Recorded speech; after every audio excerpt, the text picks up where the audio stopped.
Hi everybody, it's Kimberly from Starfish Designs Embroidery Group. Hopefully you can see okay. Tonight we are stitching out just the flap of the new Retro Flapper bag. This one is a two-parter because of the flap, and we are going to be doing an inset seam on the zipper pocket. So that's a little bit new. This definitely is not a beginner project. I think if you're confident, very confident beginner, maybe, but definitely not a beginner project. So what we're going to be doing is we're going to be installing the zipper kind of in the reverse. So let me get my zipper ready here. If you know how to sew a regular bag, then this will be very familiar to you. If you don't know how to sew a regular bag, then you probably have never done a zipper like this.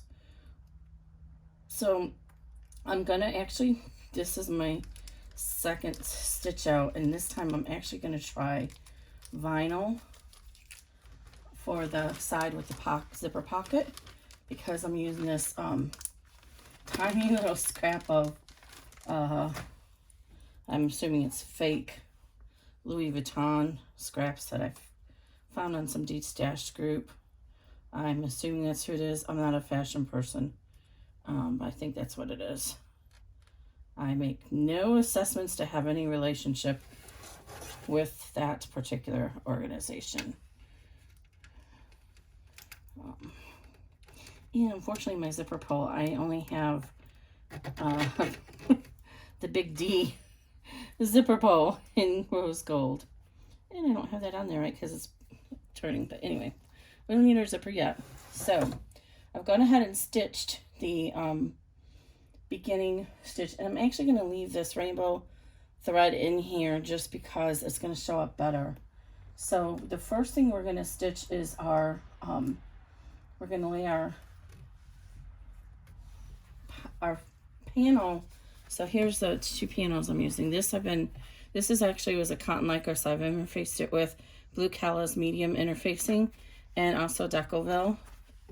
So between the two, I think it's going to be a good enough weight for the flap. I was thinking about putting some foam in it too, but I'm going to just go ahead and try this because on our single needle machines, we don't have a lot of room there. Ooh, I hope I have this in the right direction. This vinyl I'm using from New Moon actually has a direction, and I want to make sure my flap matches the direction of the big one. So we're just going to go ahead and center this over our panel, and then you can turn it over to the back and make sure it's centered properly. I'm going to pull it over a little bit here. So it's going to be right side facing up. We're building our pocket backwards, okay? So then we're going to go ahead and run a couple of tick marks. You can take this down if you want, but this is actually kind of weighty. I don't think I need to. I'm just going to use my whatever this thing is to hold it down. Sorry, I'm tired. I woke up late. I mean, very early. Just a couple of ticks here. And this is just to help us place our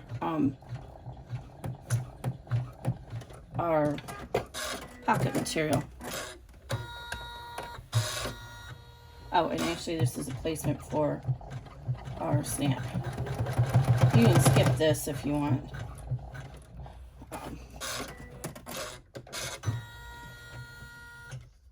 Okay, so there we just have a couple of little ticks here.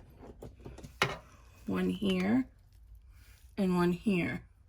And we're going to line our top of our zipper pocket panel. So this is what our zipper pocket's going to look like inside.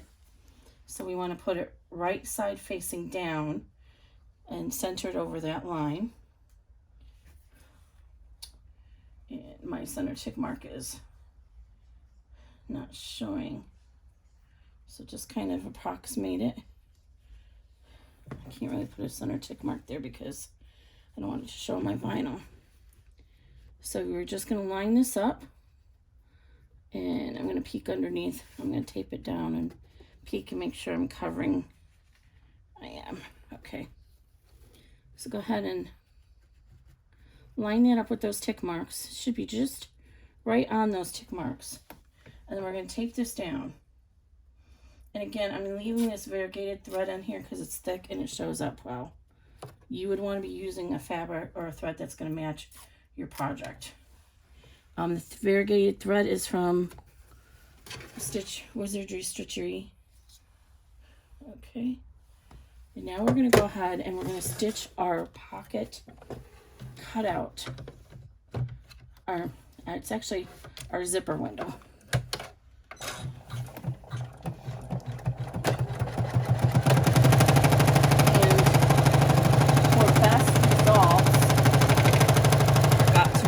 At the beginning.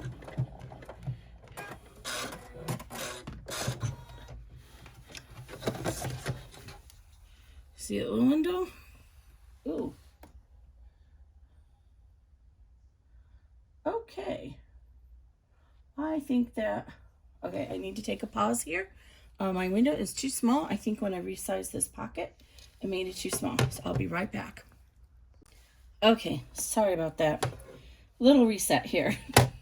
So I went ahead and also I forgot to let me tape this down before it gets messed up. I forgot to point out the features of the actual tack down. So let me do it from the back. It's a little harder to see, I know. I already told you about this is the snap placement. This line is going to be where we fold our pocket or lining with. And here is our zipper placement. So these two lines are where the zipper is going to fall in between when we're done. And we're going to cut this line out after we attach our lining again. So let me go ahead and flip this over, attach my lining back up here to these two little hash marks. And I'm going to put it on upside down just so that those little holes are out of our way. Okay, so again, we're going to put our lining so it's right on top of these hash marks and then tape it down. I'm going to turn it upside down because I have a little bit of glare from the light, so it's easier for me to see it this way. So center it over this and put it right on top of there and tape it down. Okay, now we're going to stitch the zipper box. And after we stitch the zipper box, then we're going to go ahead and turn the hoop over and very carefully cut open our zipper box. So I highly recommend that you have some type of double stick tape. I'm going to use permanent this time because I'm not a fan of the Wonder Under. I just don't think it holds as well.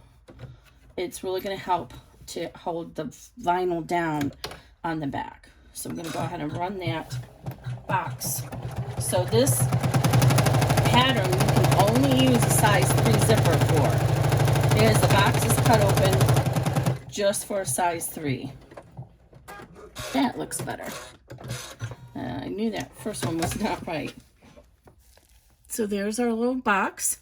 So now carefully, and I didn't get my pocket in there evenly, that's okay. Now we're going to carefully turn it over and we're going to start in the center here with our sharpest scissors or our seam ripper. And we're going to just go ahead and cut through that line to the vinyl side that we cut. And it's best if you just lay your hoop down and then just get a little starting snip with your seam ripper, and then get your shortest, sharpest scissors, smallest ones I should say, I said shortest, and get them in there and start snipping. This is the most important section. You don't want to cut too far past the zipper box, and you don't want to unhoop your project. So I got these kies, and I'm just going to carefully cut along and open up that zipper box. And like I said, this is my first time trying it with the vinyl. So, all right, now that I'm down here to the end, and there's a little bit of thread buildup here, so it's harder to see. There's a tiny little leg here and here. We're going to go ahead and cut our little diagonal line. So cut all the way up to that little point. And then we're going to cut a diagonal line. And you want to cut this diagonal line all the way into, but not cutting into the corner stitch mark. So I'm all the way up to that corner, but I don't want to cut the thread.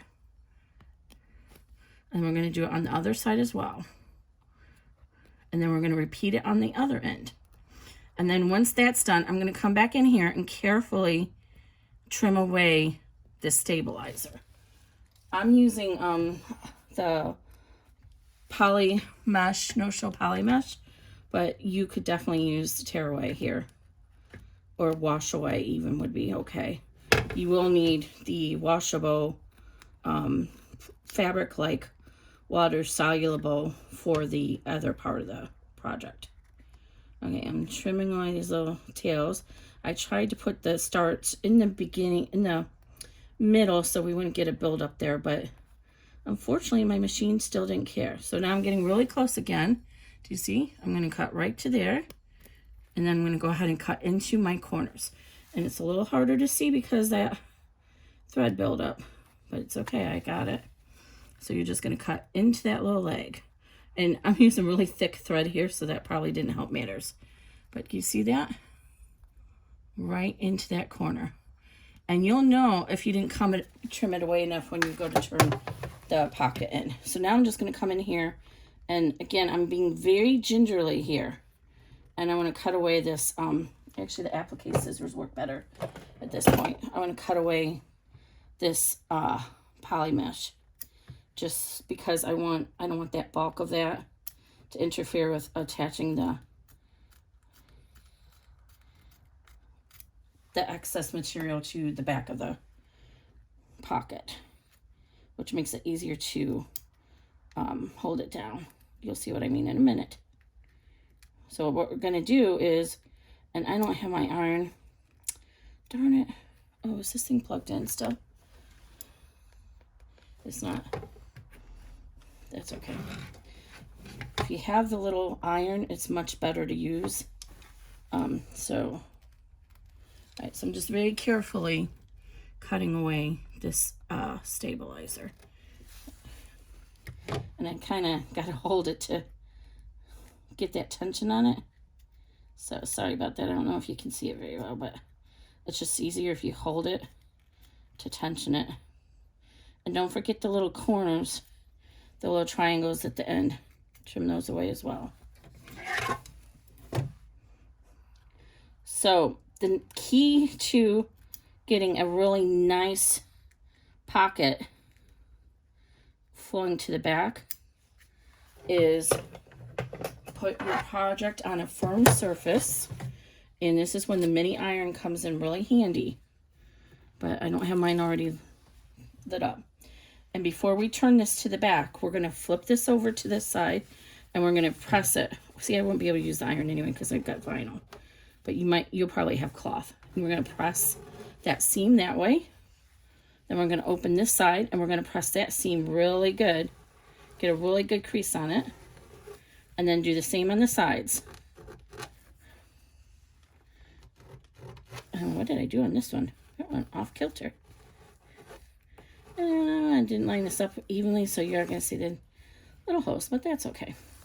All right, so now carefully you're going to go ahead and just push your lining to the back and pull it through gingerly. I have my hoop as tight as I could get it, and I don't want to unhoop it, so I'm being very careful.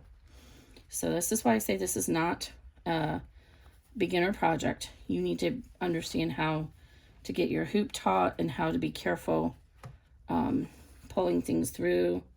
What is this stuck on? What in the world? I somehow got a piece of thread stuck there. Oh no. What on earth? How did that happen? Okay. Must have been from when I messed up earlier. I don't know. That's weird. Okay, there we go. So now I have the bottom side, and then I'm going to just make sure I push this side through.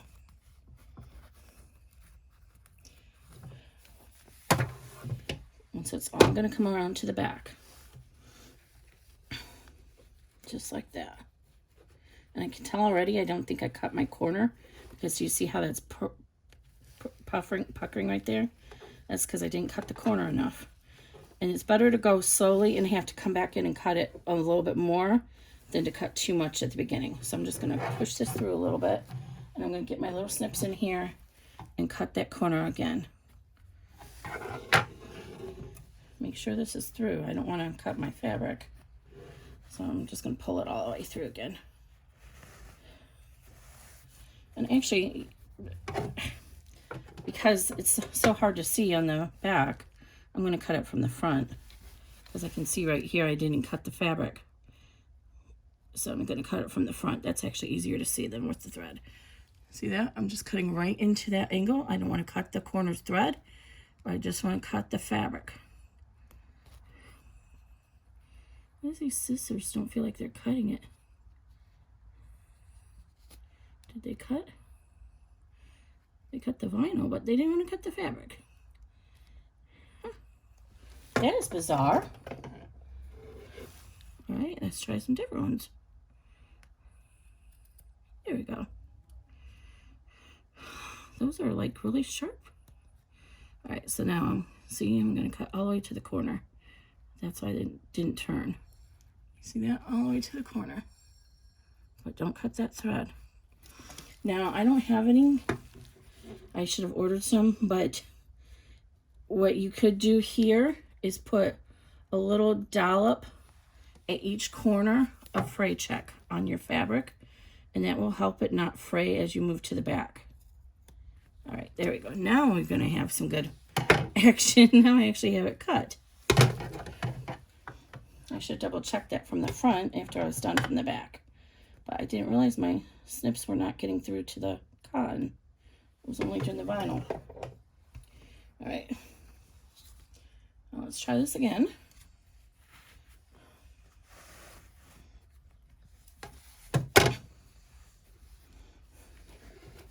So it's really not as hard as I'm making it look right now. Okay, now I might still need to trim a little bit, but what I like to do is come along from the front. So we did that first seam, and then just roll that seam and crease it with your fingernails. And I'm actually going to, since I'm using vinyl, I'm going to grab these little baby clips to help hold it in place while I work the edges, because it'll create a little memory on them while I crease these with my finger. All right, see, I'm just pulling this back to the back with my fingers and creasing it underneath. And I'm going to do this on the top and the bottom. If you see a little bit of the material on the other side, it's fine. And especially if you're using cotton, I would recommend that you use the same material for your pocket lining as the outside, and then it won't be as obvious.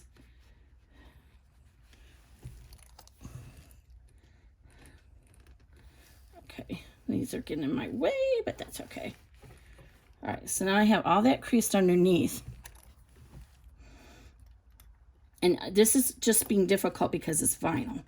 But I wanted to do vinyl to show you how to do this better. So now we're going to get our double stick tape. This is score tape, not a sponsor. But it's double stick, and I find it works better than that Wonder tape. You can use any permanent tape that is your favorite. I don't care what you use. If it's your favorite, and it will hold it. So you're going to need it. It just helps to hold it down. You can actually even use glue. I just got some new glue stick things. What did I do with them? But I'm not ready to play with them yet.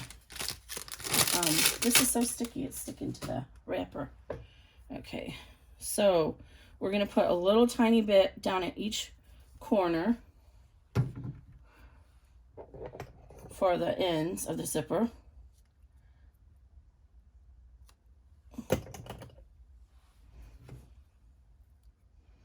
Where'd that piece go? There it is.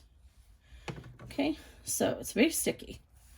So down here, put a piece right there. And then secured in place right there. Then we're going to do the same thing on this end. And then we're going to put it along the edge. So I'm going to do this top edge first.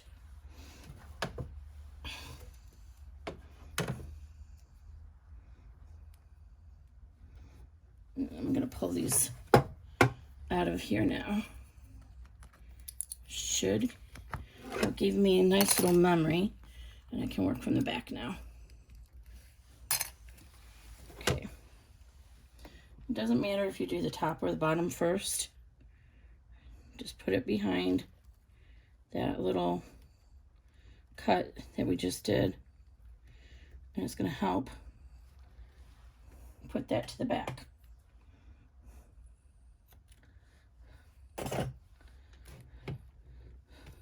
So once you have it in place, you don't want to be putting a lot of pressure on the back of your hoop, right?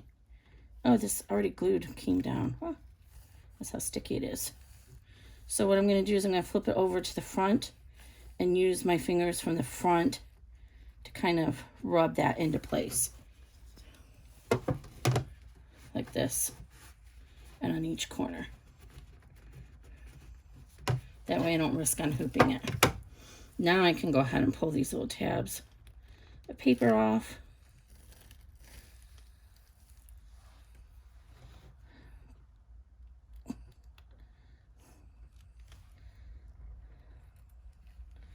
All right. Now pull this and then pull it to the back. So again, we kind of tried to start a little memory of it right there at that crease. And so now you're going to push that into the tape.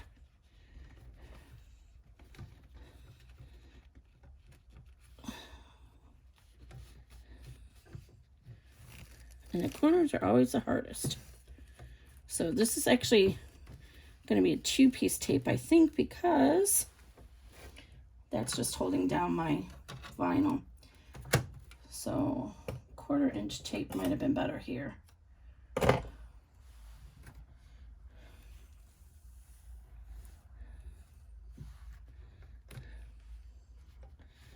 Yeah, this, I'm glad I'm doing vinyl to show you guys, because vinyl is a lot harder than the cotton was.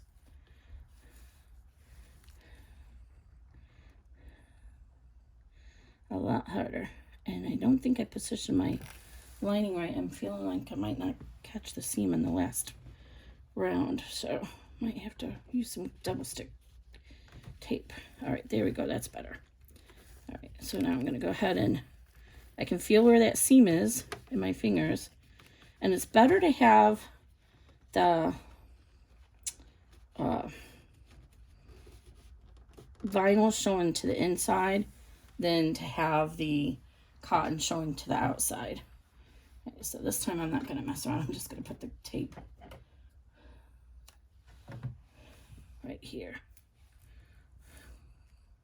Yeah, 1/4 inch would have been better here. Instead of, I did the 1/8 inch. So I'm just going to line it up with the bottom of that out box that I made. Like that. Flip it over, press, and then flip it over again. All right. I'm going to do the corners last.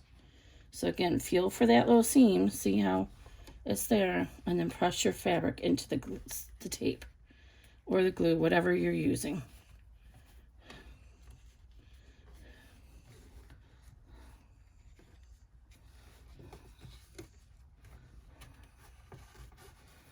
And has a little bit of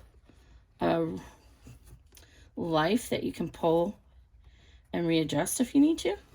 Oops. I don't know what the official time is, but hey, why'd that come undone? Stay there. And then you can always use your regular tape too. And I'm going to do that because I think I did not put this up high enough. So, Kimberly. Okay. that there. Hold that in line. So there's a lot of fiddliness with this. This is why this is not a beginner project. Okay, but it's already looking, you're already seeing in the front, we almost have that one good. So I'm gonna try, oh, my friend sent me an early birthday present. This little guy. There we go, look at that. Cool. Almost forgot I had that laying there. Okay, and now I'm gonna fidget with the corners because those are the hardest. But just smooth them out and move your fingers into the tape. And then I'm gonna tape the corners. Because if I don't tape this corner, when I go to sew the pocket seam, it's definitely gonna come undone.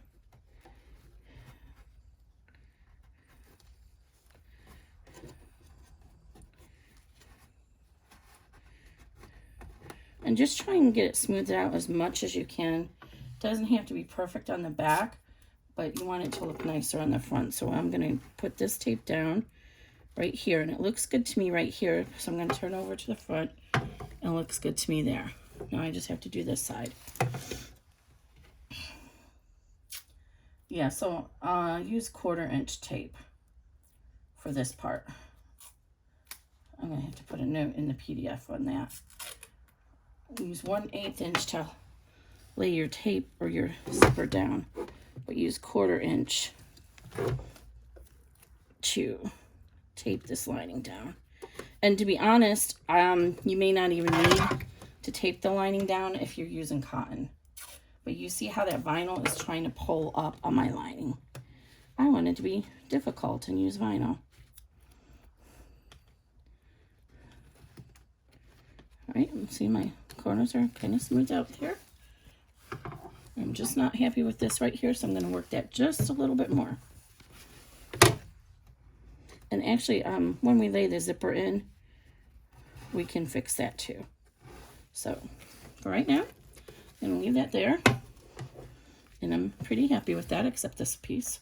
Let me try and use my little roller thing and see if that'll help smooth that out. So you don't want to, and I can see it's kind of happening here. You don't want to work it so much that your lining bows out in the middle and then you have an oval box instead of a rectangular box. And see, mine's kind of doing that here. So you don't want that to happen. So just work it gingerly. All right, now we're going to get our zipper. And we're going to put that 1/8" tape along the top, or you can use a 1/4" tape. If you use a 1/4" tape, then just hold it to the outside, like so that the edge of the zipper goes down the middle of the tape, because you don't want this tape to show in your window. If you get your window somehow, you made your window too wide or something when you're cutting, you don't want the tape to show. So that's why I'm recommending using the 1/8" tape. And then just finger press it down. And we're going to put our frame around, or your hoop, whatever you want to call it. Sometimes they're called frames and sometimes they're called hoops. But you're going to put that around and position your zipper so that the zipper pull is in the right position. And then we're going to pull the tape off. Okay, so we want our zipper pull where, if you're right-handed, you want it to be like this, right? So we're not going to put our zipper pull inside there yet, though. So we're going to partially tape down our zipper, and you'll have more fabric laying here than I did. I messed that up. So go ahead and pull the, you can do one end at a time, one side at a time, but I actually found it was easier just to take both ends off and do it at the same time, so that you can position it and press it from the front. Okay, so now it's real sticky. So remember, we want our zipper pull over here. So I'm going to start the zipper pull over there, and I'm going to gently just lay this down like this. I don't want it tight yet. Then I'm going to carefully flip it over. And look at that. I got it almost perfect the first try. How about that?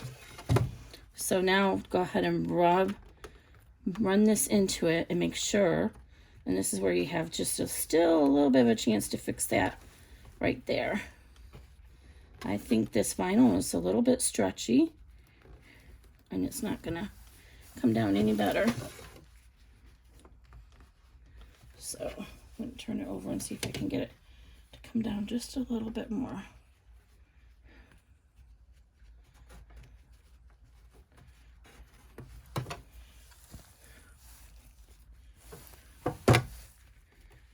Okay, so it's not quite as nice as I would like it. Oh, I'm kind of bummed.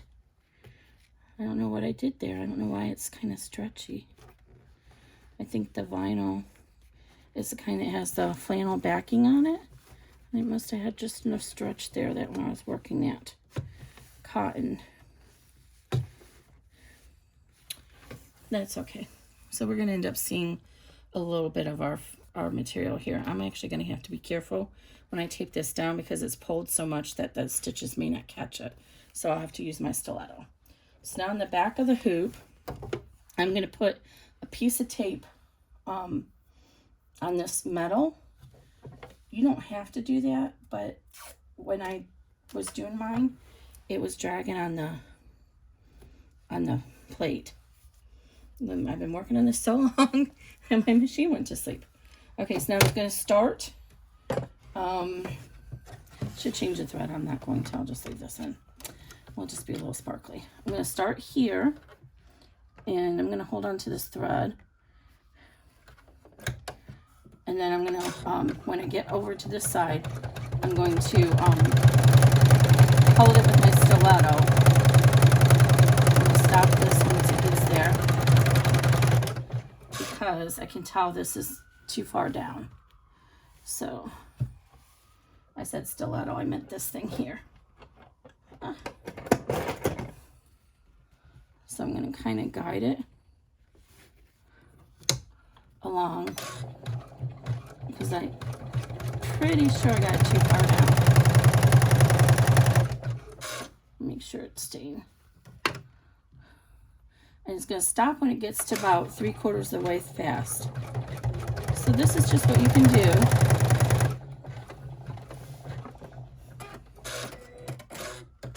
And I can tell already, I'm going to go ahead. I think when I resize this, it's still messed up. I'm going to go ahead and fix this window a little bit better. But see, oh, it almost did it here, but it got off right there. It was almost perfect. Oh, well. This is going to be on this inside of the bag, so nobody's going to notice. And you can always, if you're using cotton and you do that, you could always pull it out and redo it. Okay, so now we want to go ahead and carefully push our pole through to the inside of the bag. So all you have to do is kind of lift it up a little bit here and then push it through.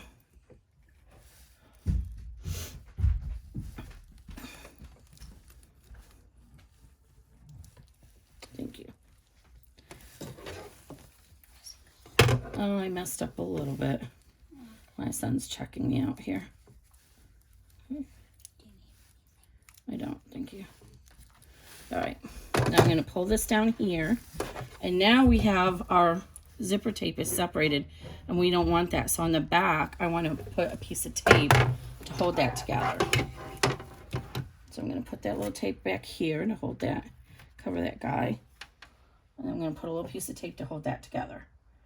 Because if you don't, it might spread apart when the presser foot comes around.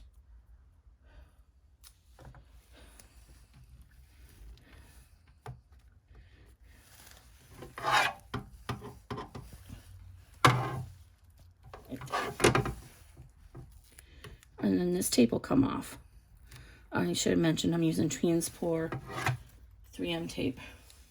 Okay, let's make sure our pole is out of our way.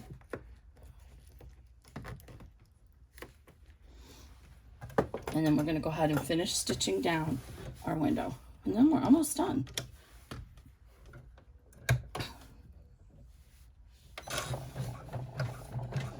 can use your little, what do you call these things? I keep losing the name for them. Hemostats. Okay, well now the last thing we need to do is seam up our pocket before we add our backing. Okay, I didn't do too great of a job, but it's okay, you get the idea. I don't know why this is not wanting to go. Oh, duh, Kimberly, you have the tape on the back. No wonder it's not wanting to go. Okay. So, there we go. Yeah, I would not recommend doing vinyl for the first time. Okay, so now if you hadn't already cut this loose like I did, go ahead and cut this loose. And then what you're going to do is fold up your pocket on the back. Trim off this little extra zipper tape so that we can reduce the bulk in our bag. And if you have a lighter, go ahead and zip carefully. You can zip off that, burn that off. I'm going to get the extra tape out of here. And I'm pretty sure I'm going to end up missing the top of this, so I'm going to have to come back in and glue it because I positioned mine in the wrong place. So we're going to stitch across the top of here.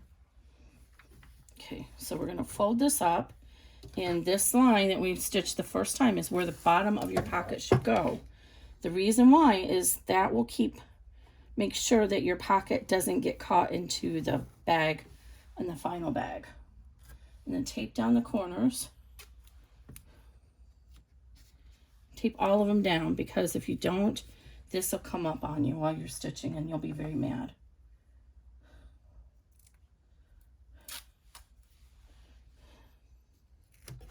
Ask me how I know. Okay, so it's all taped. Now we're going to start on this side, and this, and then this. So in order to stitch this down, we need to fold this vinyl back out of the way. And we don't want our fingers in our machine, so we're going to fold it back and tape it to hold it down. You might need to be careful if your machine does a lot of crazy moving around like mine does, to make sure it doesn't get stuck up there.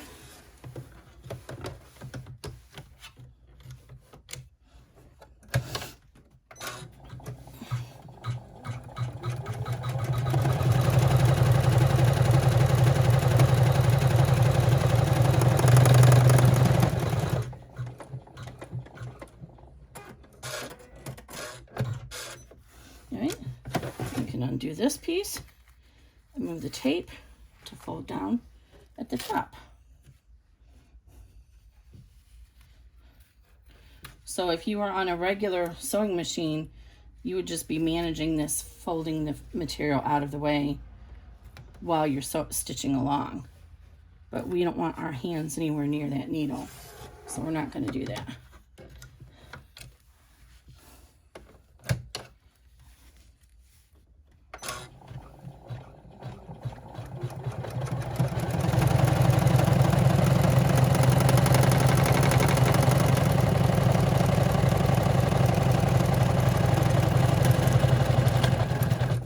Oops, I got it caught in that. Oops. See what I did? I got it caught in that. Shoot. I didn't pull it down enough. Darn it.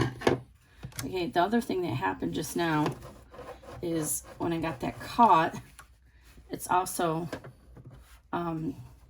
stitched past the vinyl. So my machine is probably not in the right coordinates now to continue stitching, so I need to fix that. There we go. So what I'm going to do is turn my machine off and restart it, the file, because I messed this up. It might continue on okay, but it might not. It's hard to say at this point. And double check that your needle didn't get bent. Say I didn't pull this down far enough. Did I do okay? Oh, did get in there a little bit, but that's, we're just gonna have to deal with it. Hopefully. Let me do it from the back. I think I'm going to bump that seam up a little bit higher, just so that you have a little bit more flexibility. Okay, so I'm at step 8, and I'm sorry I haven't been calling the steps out to you as we went along. Should be doing that. Ooh. My thread also is all tangled up, and that's because it's going through the double stick tape. So I'm going to re-thread this.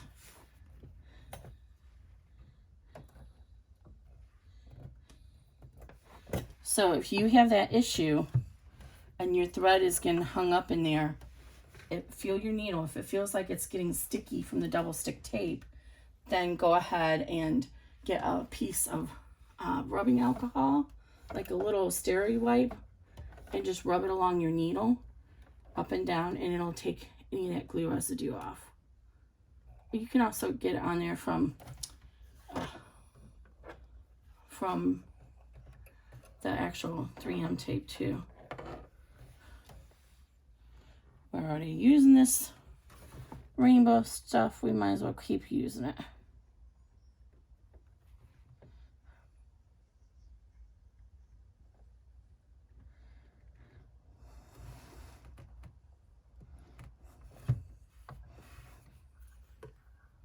All right.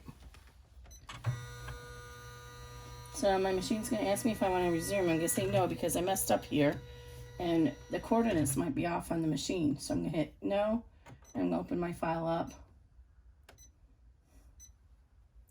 I'm going to go forward to 8.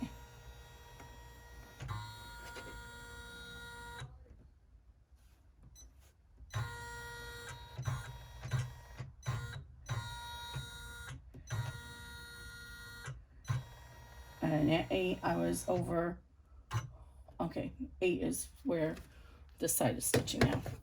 So now we're going to go ahead and, I did forget to mention, I pulled them out there already. You do have to pull out these little basting stitches. They're out of the seam allowance, so don't worry about it. The material's showing these. This part's going to be cut off. But the reason I did it that way is because if I do it on the stabilizer, you won't be able to see it. It'll be covered up. Okay, so now I'm going to go ahead and do this side.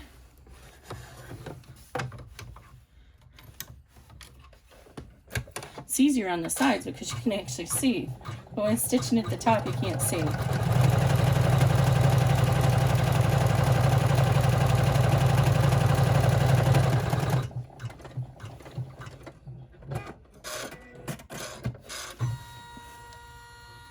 All right. Now, if we look to the back of our project, we should see that we have a fully enclosed zipper pocket. So if you look inside here, oh wow, it's really small. Be able to fit some coins in there maybe.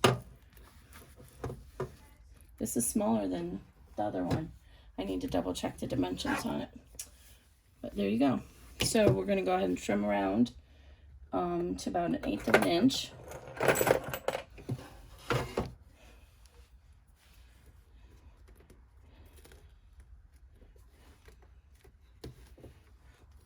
So the goal is to keep this extra lining out of our final pocket, or I'm sorry, the seam of our final bag.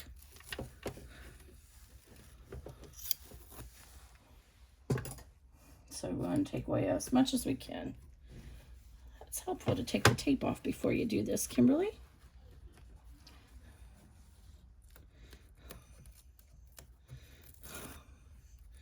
And I want to make sure I did catch it on the top. Perfect. But I am going to adjust that just a little bit. It's just on this file because I messed it up and then I tried to fix it on the fly like that. The other files, you should have about 1/2 inch up there to grab onto.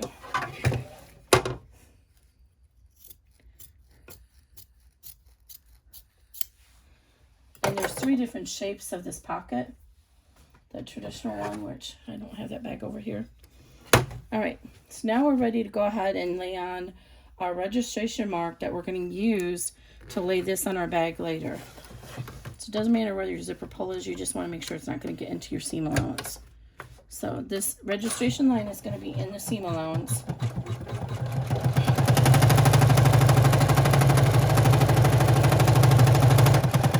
Of the final bag. And it's just going to be to help you line your flap up in the final bag. Okay, now we're ready to go ahead and center our this is my inside pocket. And you could, by all means, have your zipper pocket on the outside. That's perfectly fine. This is going to be my flap on the outside. So I hope I can center this down good. Because I kind of tried to make sure this, you know, it looks like there's a spot on here. I don't know how that got on there, but I'm going to try and make sure that I don't get that crooked. Let's fold this line here so it'll be lined up there. You need to go. So I kind of fussy cut it. All right, so now we're going to go ahead and tape this down. And we're going to run step 10. Now, I thought ahead, and for the final bag, you have to seam the slip pocket panel with the exterior. It's a structured bag, and it's using my exclusive flat bottom girl technique. So, in order to do that,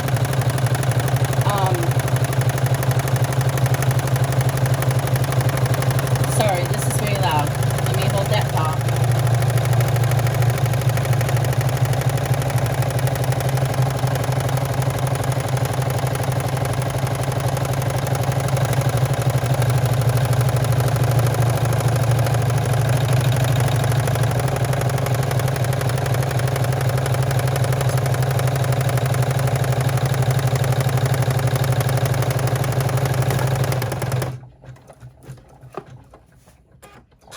Okay, so in order to do the flat bottom girl technique, if you've done it already, you know that I use a special technique of creating pleats in the bottom of the bag that actually makes the gusset that gives you the dimension in the bag. So since some of you don't have sewing machines, we need to seam the slip pocket material with the exterior material. So I've gone ahead and added a stitch line in each of the files on the hoop 1 for those of you who don't have the ability to sew it. So I'm going to go ahead and trim this off a little bit. I should have enough room for that seam, but I don't want to accidentally seam it onto my flap here. So I'm just going to trim this off a little bit. And then I'm going to run step 11, which is the placement line for the 2 panels.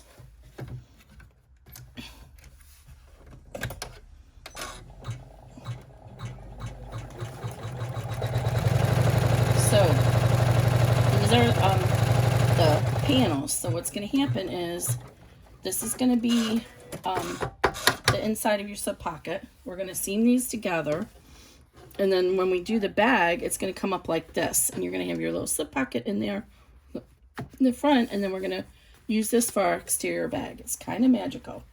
So we want our top stitching to be on our exterior. So what we're going to do is we're going to stitch, put our lining. Let's see. So we want this to be right side up because I actually chose a directional one. Let me think. Is this right? I have it wrong, don't I? Sorry, I have to think about it. I don't have the PDF open in front of me to know which way I was going. This. And then this. We're going to stitch. Yes, that's right.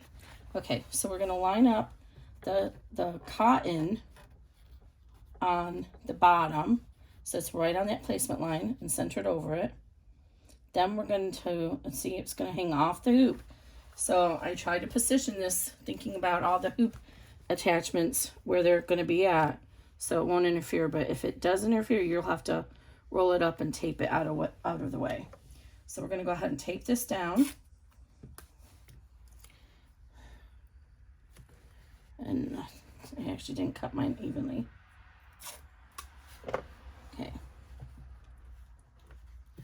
And then we're going to run a tack down. So again, we have, this is going to be our slip pocket. This is going to be our exterior. So we're going to run our tack down, which is step 12.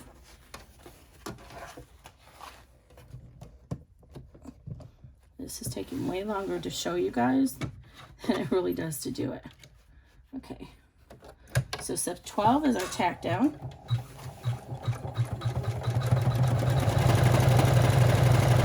And I should have put a piece of tape in the middle, so I'm just going to kind of guide it out here with my hand.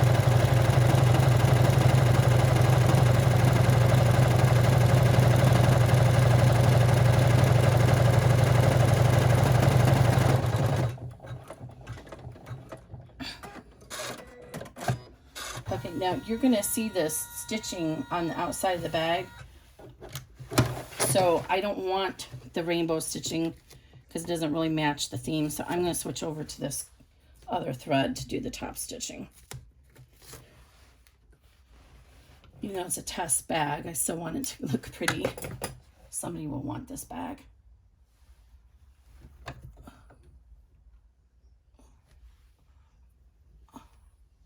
Is that doubled up somehow?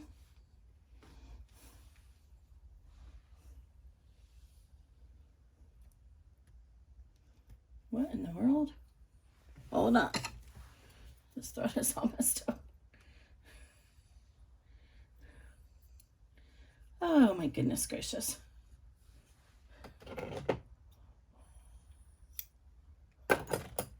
What I did there.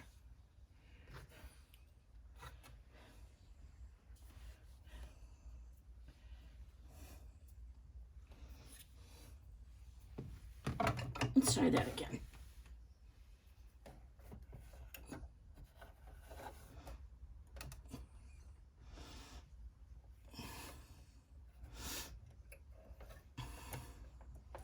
Yeah, this is, with it being 2 hoopings and having to explain to you all what I'm doing, I definitely couldn't do this in one video. So I was like, all right, I might join the videos together. So in reality, you'll see it as one video, but it will be 2 videos for me. 2 engagements.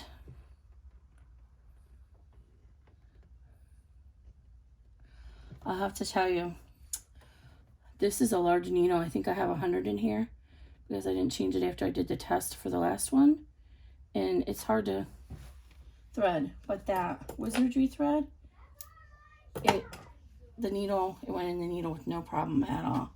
But this is cheaper thread, and I don't know, I think it's called Exquisite or something. I got a whole bunch of it when I bought this machine secondhand. So I'm just using it up. But it's not very good. It splits really bad. All right, there we go. So we want to go ahead and, just like we always do, and here we'll get our little roller in.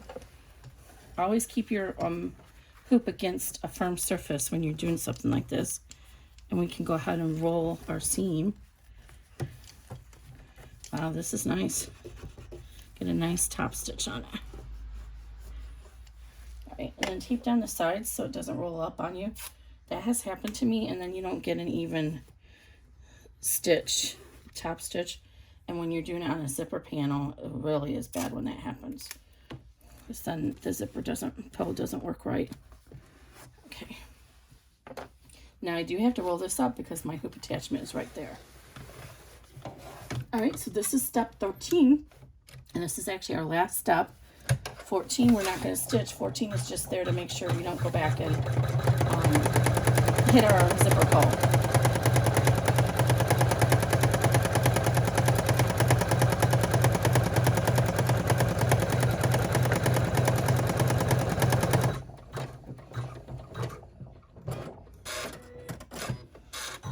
Okay, so now we're all done with our hooping one. So we can remove all our tape. And we have our panel ready to go. Again, if you have a sewing machine, you can do this at your sewing machine. We can go ahead and take our hooping out. Wow, I really got this in tight. So tight I have to unloosen it. Unloosen it? Goodness, Kimberly, your language skills are great tonight. Unloosen it. It's kind of the opposite of what you want to do. Alright, so then we can go ahead and cut away our stabilizer. And use your big scissors would be better, but I left mine over at the other station. So just cut this away as close to the seam as you can get. You can trim that up later. And then we want to trim away the extra stabilizer on here. Again, if you're using tearaway, this one's a perfect one to use tearaway for.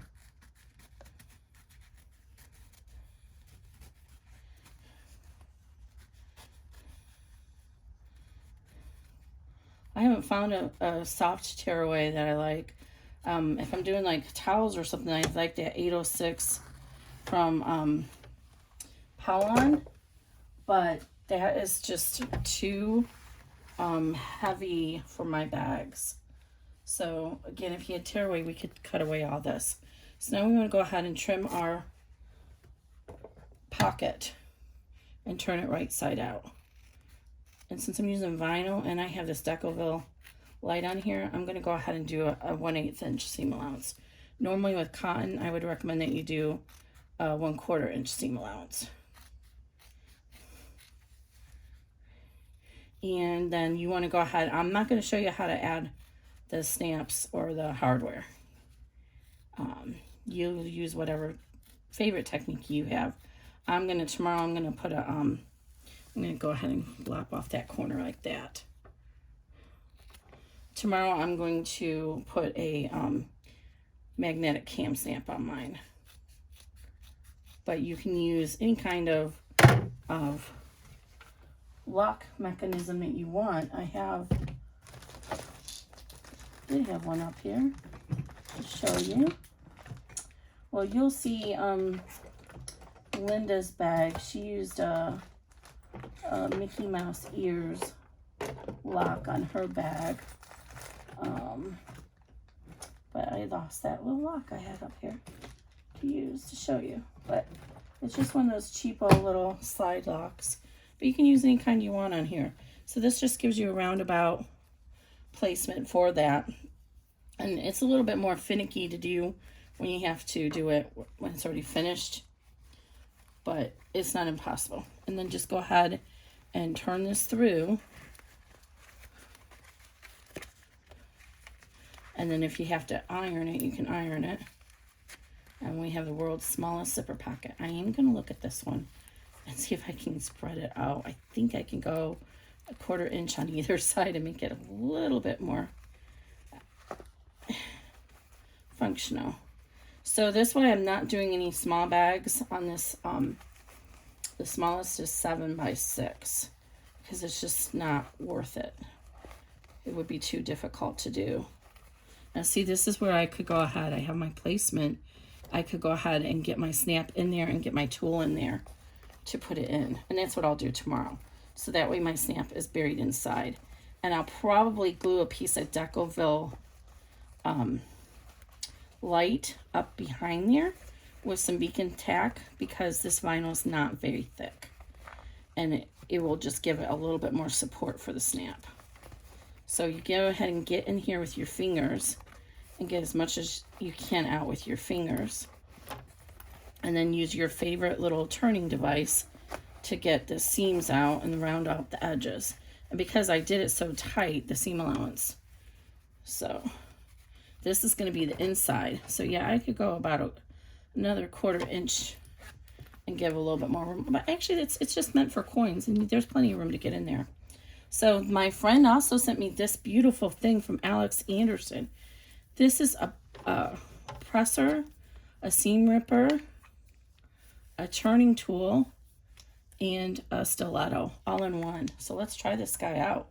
So we can go in here and rub along our seam allowance and get that all out. Now, if you have a sewing machine, then this is the time that you can go and top stitch this on your sewing machine.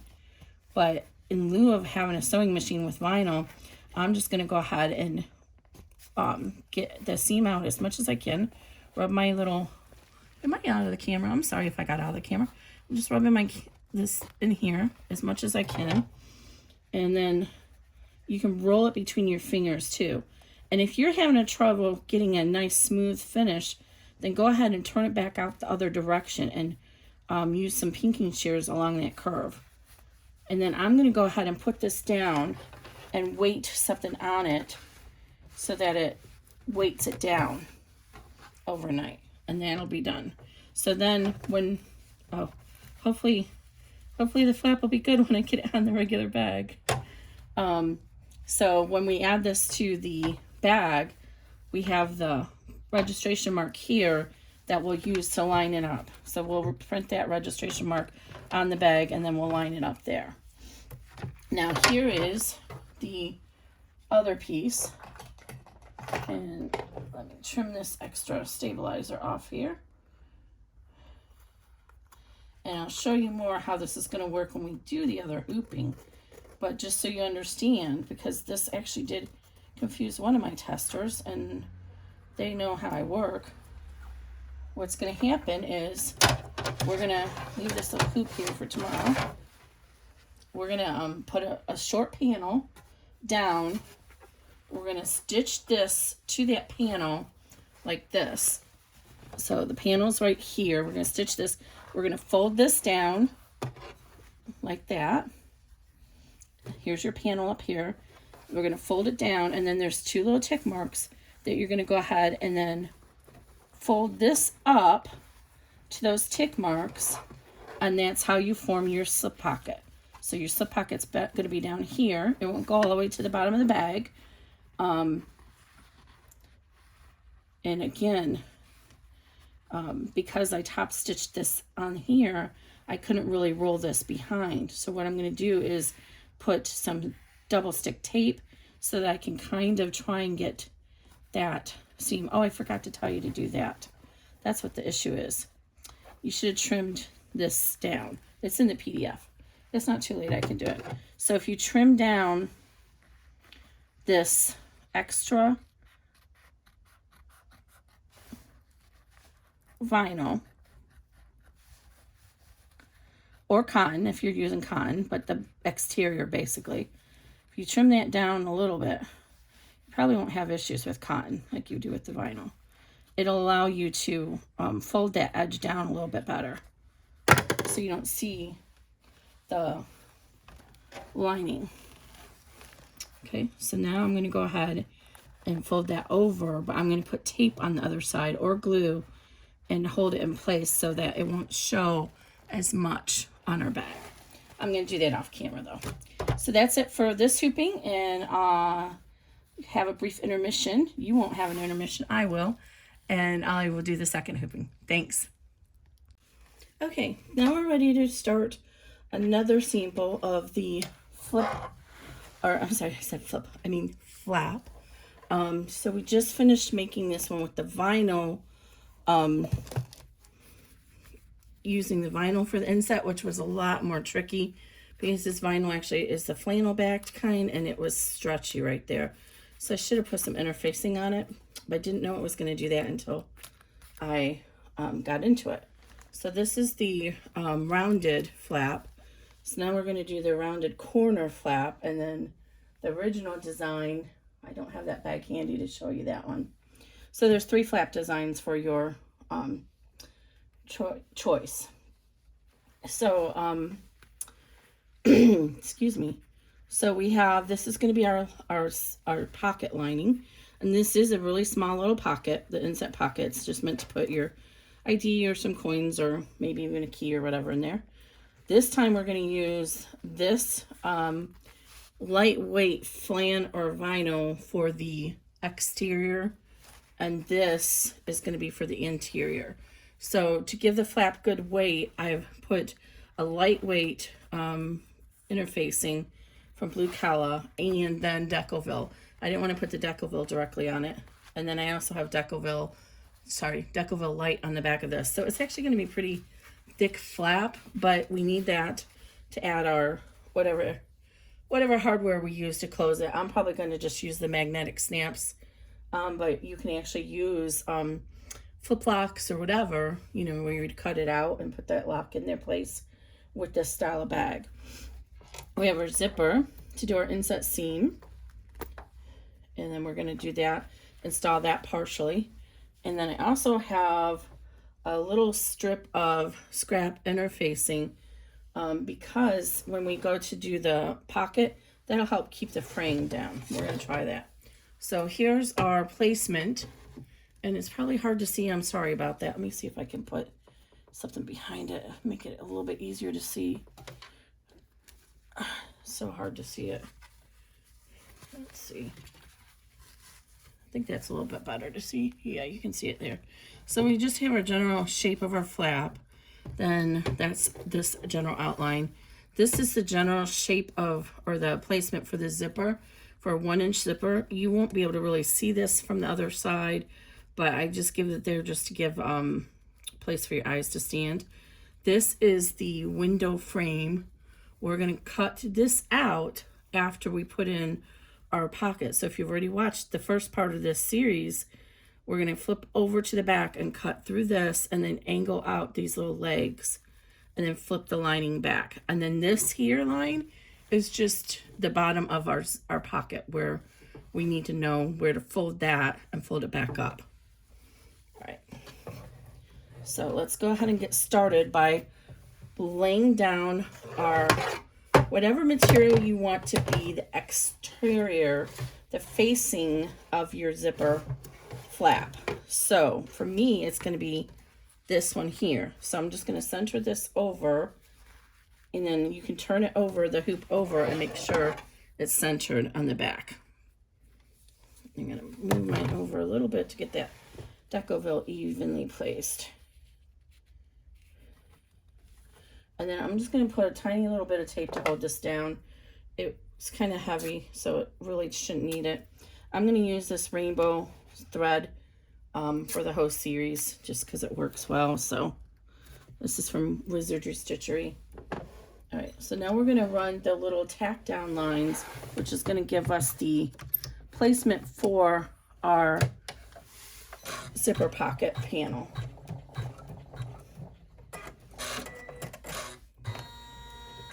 And they're a little hard to see on camera, but you'll be able to see them when you're stitching it out yourself. Sorry, just a moment. I'm going to add that interfacing.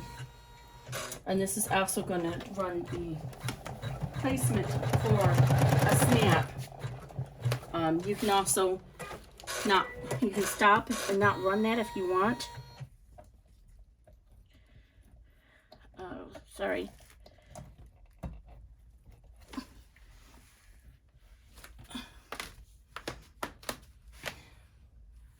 Is this a lock? Yeah. So this is the kind of lock, but I'm not really good at installing these. I'm gonna turn this little mini iron on real quick.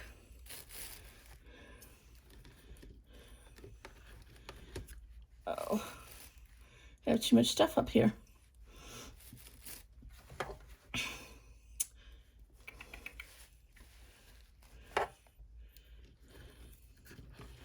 All right, let me turn this on real quick. It heats up pretty fast. So we can just touch up that stabilizer. So put this back up here. This is for the second hooping. Won't need that yet. Don't lose anything. Okay, so this is what I'm talking about. You could use one of these kind of locks to add, it goes like that, to close your flap. So if you're gonna do that, show you how this works. This one's actually secured in here somehow. So you have to open these little flaps, take the washer out. So this is really tricky. So this is advanced bag making. And I'm not going to show you how to do this because it's I'm not even an expert at it. But this is kind of advanced bag making. So this is going to be, so if you pull this up and pull this out, This is going to go on that flap. And how does it get connected actually? Oh, the screws are already in it. And then this would go on your pocket. So when you get to the point of adding this to your bag, the main one, you would have to cut out the slits for this, push it through the fabric, and put this washer on the back.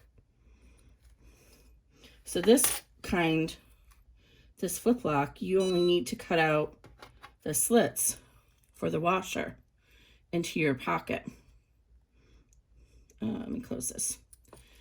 But for this piece, you actually need to go ahead and cut away this little window here and then attach this right there where that placement is at.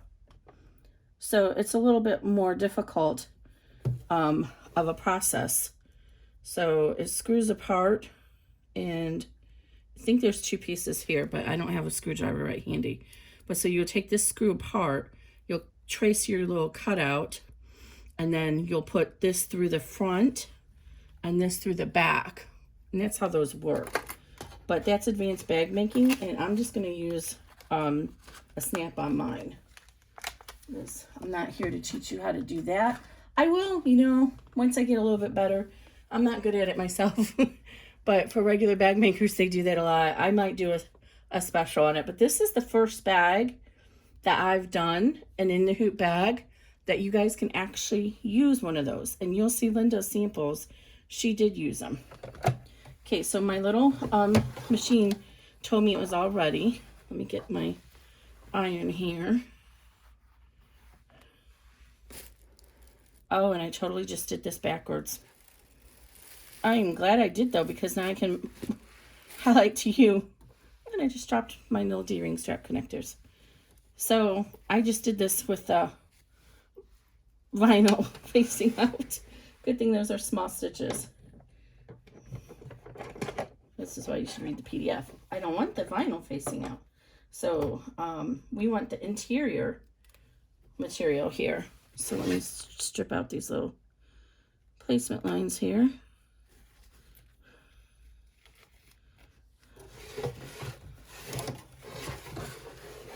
Oh, hopefully this will be forgiving.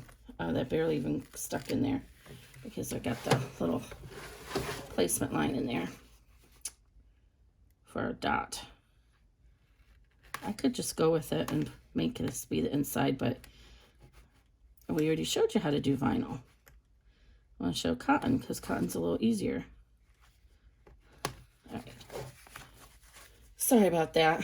Hot Mess Express. I told you guys I should change my channel name. Oh, shoot. That's going to be... Let's see if we can press it out with the iron. What a bummer. I might have to get another piece. Oh. Might have helped to think about, I haven't made my ironing surface yet. So, I don't know when I'm going to get this video posted. It'll be probably before the bag is fully ready. So you sneak peeks out there will see it. I'm just going to use this extra fabric right now. Try and see if I can get that little hole not to show so bad. So, I forgot what I was saying. Oh, it's gonna show. Boy, I might be okay. That might end up getting put into the seam, in the final seam. I'm not gonna redo it.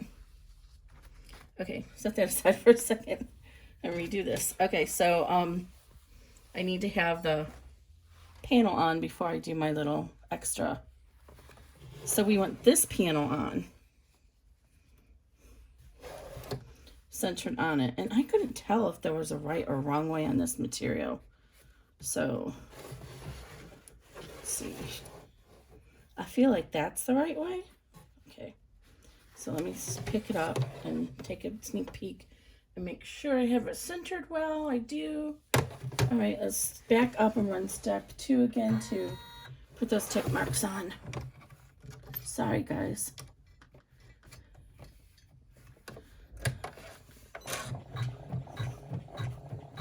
I should have taped that down.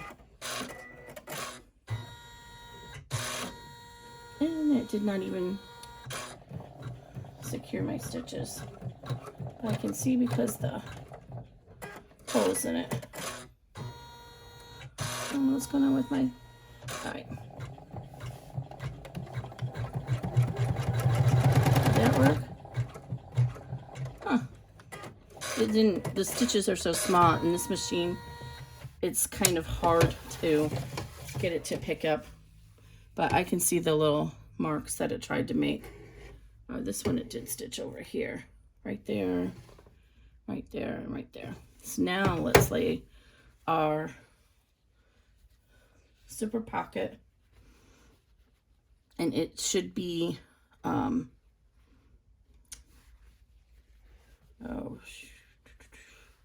I forgot to mark which way is the width way. In the instructions I tell you to do that. I find it's easier to turn this so that you're looking at those little stitches. Where'd mine go? I might have to redo that step because I can't see it. Okay, this is what happens when I get to the bottom of a bobbin.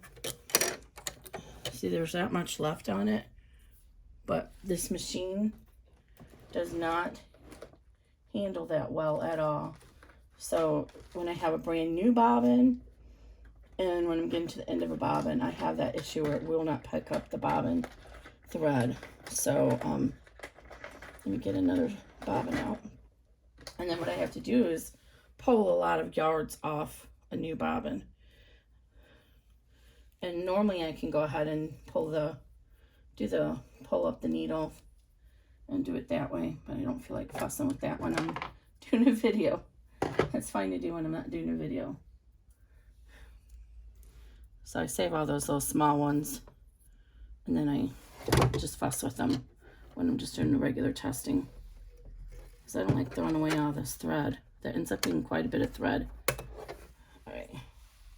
So I'm going to back up and run that step 2 again. Just the 2 tack marks, because I can't see the one over there. Feels like part of the issue is probably this thread is stuck on something. Now it's coming through. It is kind of hard to do this thread. I had to kind of cantilever the rack, so I need to order one of those racks that stand up higher, or not, you know, that just stand behind your machine, to put that big spool of variegated from Stitchery, Wizardry Stitchery. It's hard to say, but I have to do that because it's kind of heavy, so the weight of it doesn't want to go through. And it does not work with this needle threader.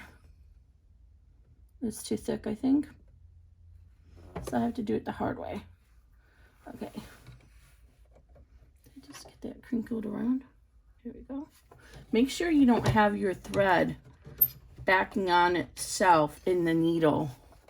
So I'm going to go ahead and try and pull up that needle thread, bobbin thread, because I need to be able to see this stitch. I was smart enough that I chose a multicolored fabric and a multicolored thread. So, not the smartest thing, Kimberly. There we go. Now we got the bobbin thread up. Now I can do it. All right, and so then just hold these 2 threads off to the side and then go ahead and start your stitch, and then it'll run. And you have to do that because you need to see them. And I'm going to stop it after that one because we already have the circle worked.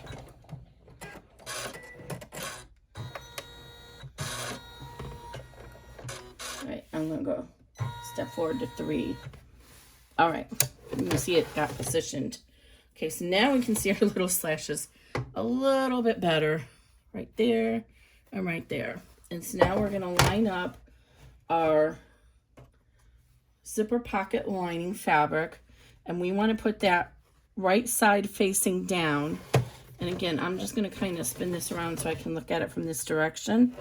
It's a little bit easier to place it that way.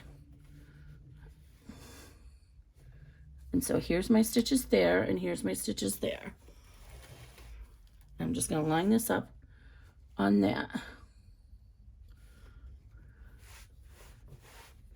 And then I'm going to go ahead and center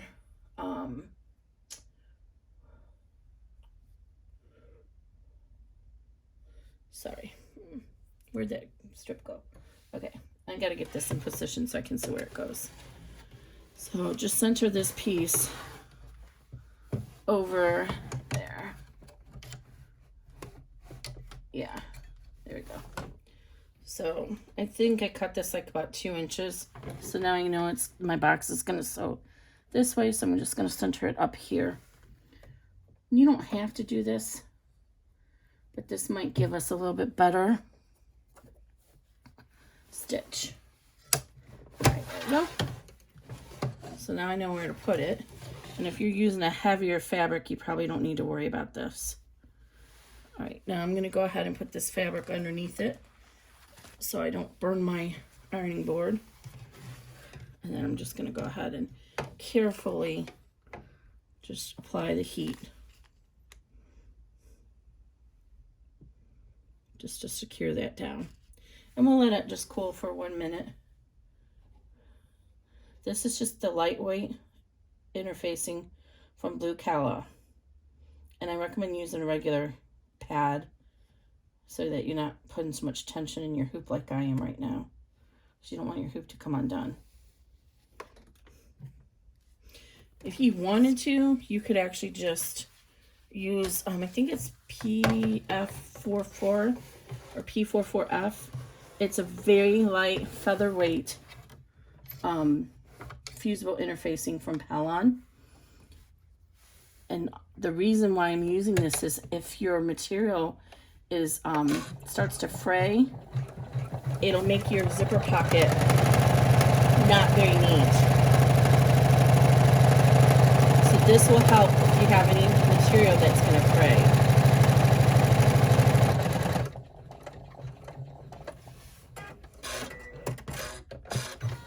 Okay, so I'm going to trim this little here.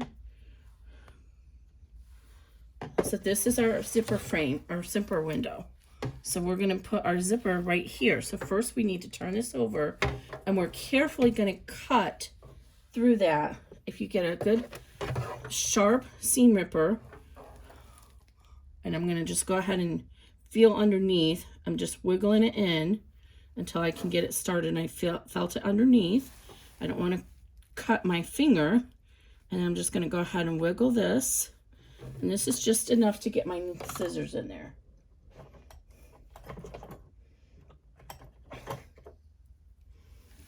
So now we can go ahead, and I have a little starting place to get my scissors in here to cut this loose. So it doesn't have to be perfect along that line that I stitched for you. Just try to make it even. These scissors, I'm not sure. They should be pointy, but you saw in my last video, the very edges were not wanting to be very pointy. I'm not sure what's going on with that. They're Kai's. All right. So I'm just gingerly holding this because I don't want my project to come unhooped. And once I get going, I can kind of take the pressure off by laying the hoop down on my machine. I'm going to get down to that little leg there. And then when you get to the legs, you want to go ahead and cut. I'm going to actually do that from the front because it's easier to see. So I'm going to go ahead and finish, turn it around, and cut my main arm. I'm reaching underneath here to make sure I'm not cutting my fabric out. Cut down to there. All right, now you see where we're at. And this did get a little bit off wonky there.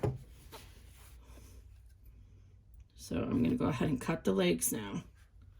So you want to cut almost all the way up to that corner, but don't cut through the stitches. Same thing over here. So we're going to cut up to the corner, but not through the stitches. This is going to be a little bit messy since I didn't cut it very evenly on that side, but that should be fine. All right, now cut through to the corner, but don't cut into the stitches. This is also a really good time if you have some fray check, just run it along the corners and let it dry.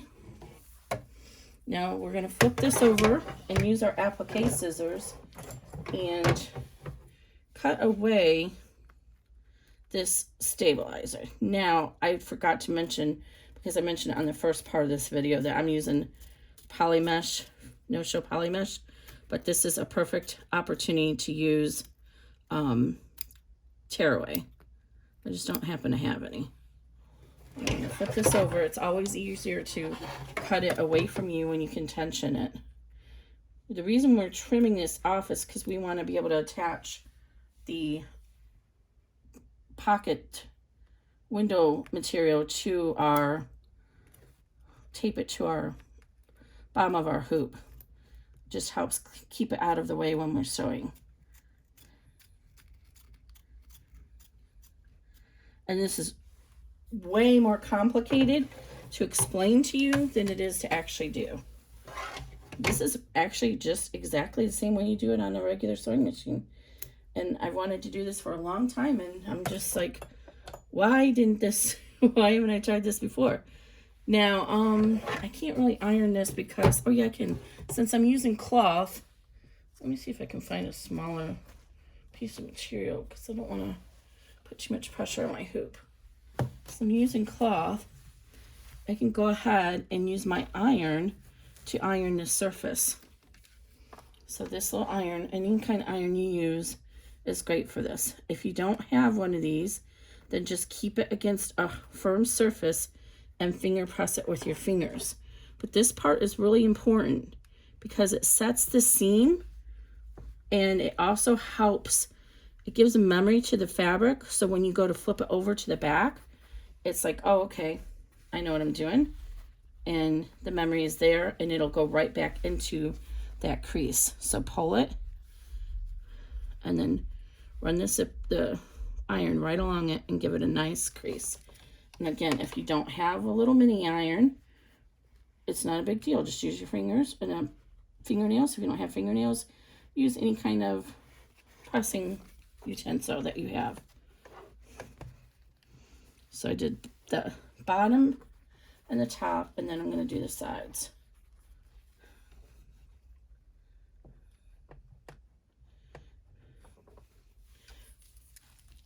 Don't worry that this little flange came open. We're not worried about that. It's going to just lay down in the pocket. All right. So now the scary part comes. We're going to add this to the back of our hoop and turn it through. Before we do that, I'm going to go ahead and line up my tape. And you'll notice I said in the beginning, probably need to use the 1/4 inch tape. Using 1/8 inch, but 1/4 inch will be better. So I'm just going to put this on the outside stitch area now.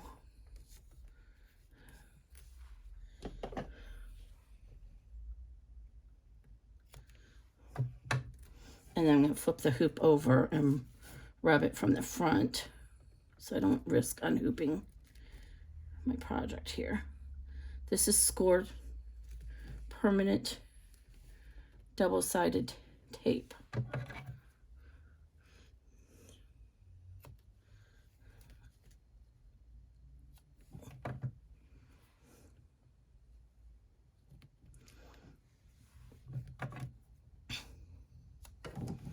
But again, 1/4 inch will be better if you can get that.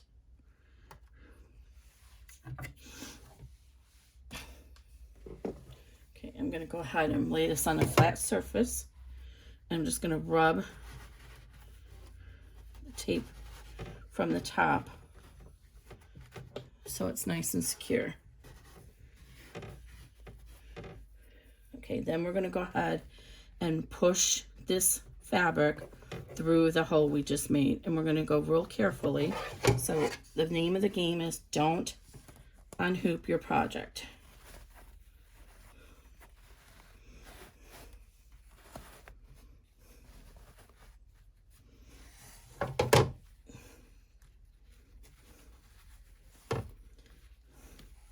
And this is probably going to be a little bit more difficult because I have the Decoville light on this.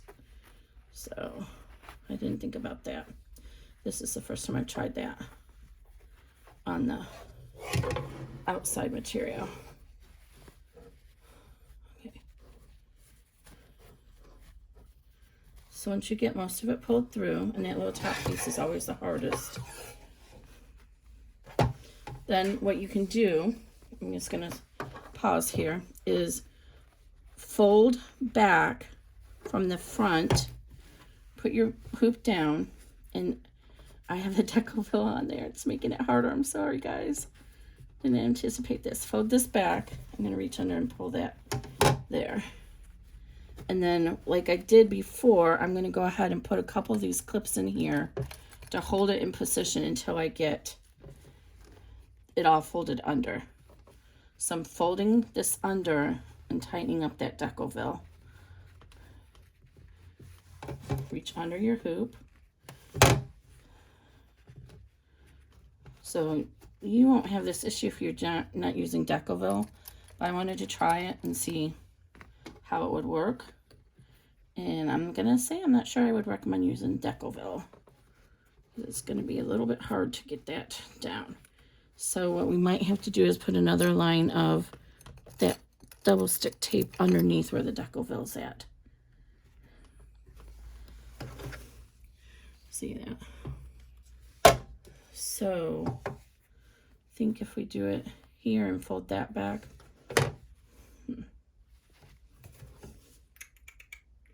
Thinking. Okay. So I can really make this harder than it needs to be. All right, I'm going to go ahead and release these. Then I'm going to pull the Decoville, I'm sorry, the double-sided tape underneath. I'm actually going to put another line right there, which I should have done in the first place since I forgot I don't have that 1/4 inch. So the Decoville is going to get stuck into the first seam, and then my cotton will get caught into the second seam. Why am I saying seam? The second strip. Okay, so we have 2 strips of double stick tape here now.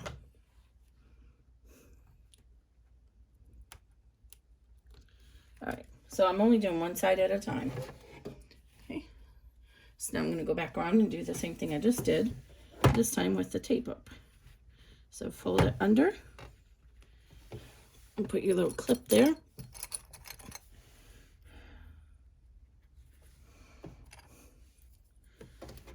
And if you have to, just carefully lift up the hoop and pull on the fabric. Make sure it's underneath. These little clips come in really handy.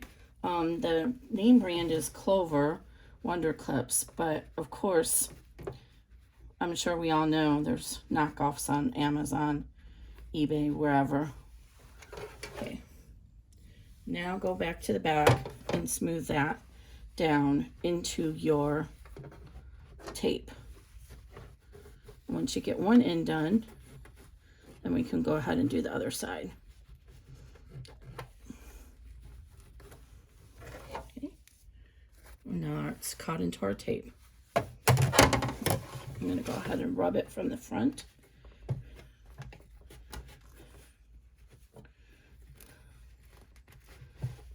So, Kimberly does not recommend using Decoville light on this panel.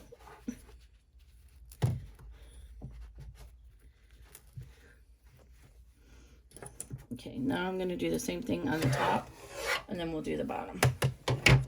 Or, I'm sorry, the sides. So put a piece here. I'm putting it a little bit closer in the top because the top doesn't have as much surface. It doesn't go up as high.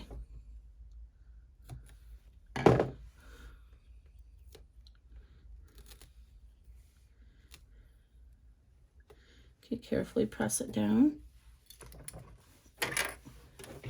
Very fastidious, but you get a really cool pocket out of it. Press from the front. Okay. Now I'm going to remove the tape from the top. Oops. This usually presses better than... I do not like the Wonder Tape. Do not like that at all. Don't recommend it. Some people swear by it. Definitely not for anything thick. Okay, so now I'm going to carefully go ahead and fold under this, doing the same thing. Fold the Decoville edge back if you're used to Decoville. But the goal is you want to not be able to see your lining underneath.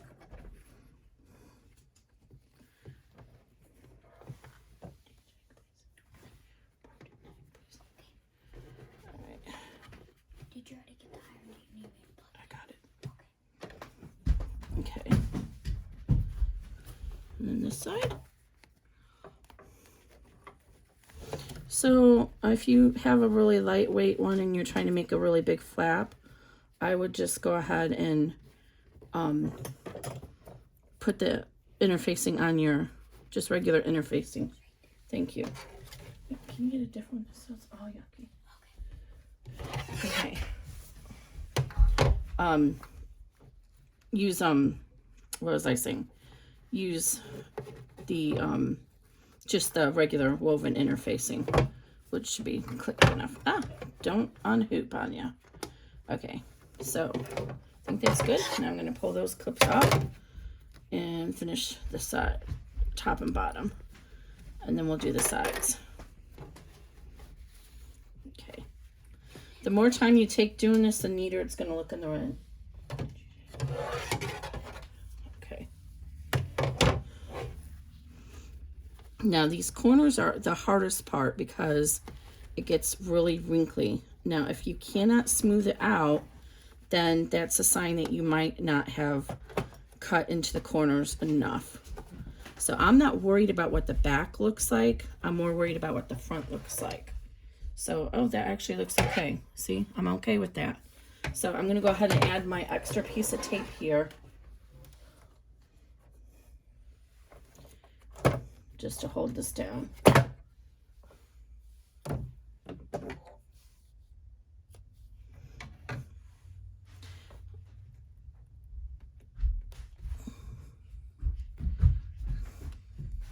And if you have trouble getting the little paper off, just use a pin. But it works pretty well for my needle, my fingers. Okay. So I'm going to go ahead and smooth this back again. And all this time I'm being very gingerly because I do not want to unhoop this.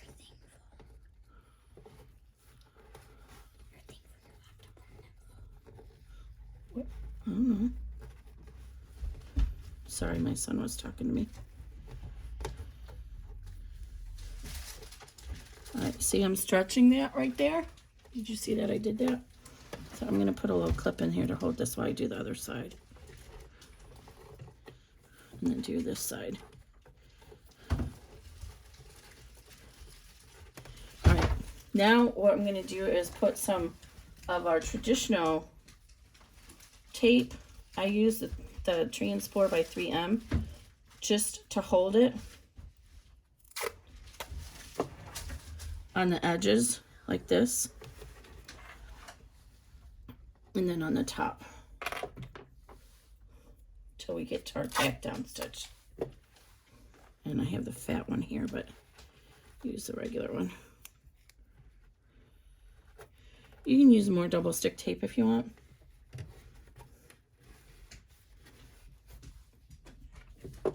But sometimes the needles have trouble going through that. And you won't need it on the bottom, just on the top, because it's a shorter piece of material up here. All right, last corner. And we are almost ready to start the next step. once you get the hang of doing this, if you do a lot of these, it will be really easy. And using thicker tape. Get the 1/4 inch score tape, not the 1/8 inch. The 1/8 inch you'll see is good for the zipper, but for these pieces I should have used the 1/4 inch. Okay, so now I'm going to go ahead and pull this into the seam and smooth it out. And I'm going to flip it over to the front and make sure that I'm happy enough with how it's showing there. And I am. And then I'm going to go ahead and tape it down.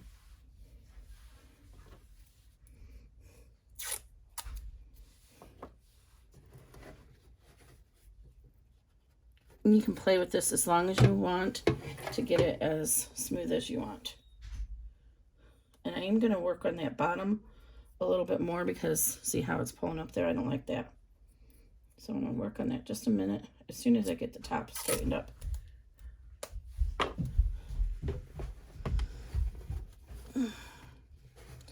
It's a hard balance to get this so that it's not in the final seam, but that it's up high enough to tack it down. Okay, so there we go.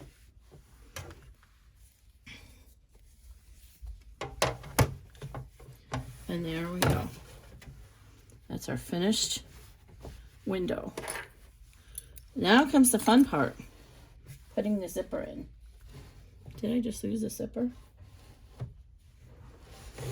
There it is. So now we're going to put our 1/8 inch tape along the top and bottom of the zipper. And we're going to also use the 3M tape to hold this in place. But this tape will just helps a little bit better secure it to the bottom of the window frame.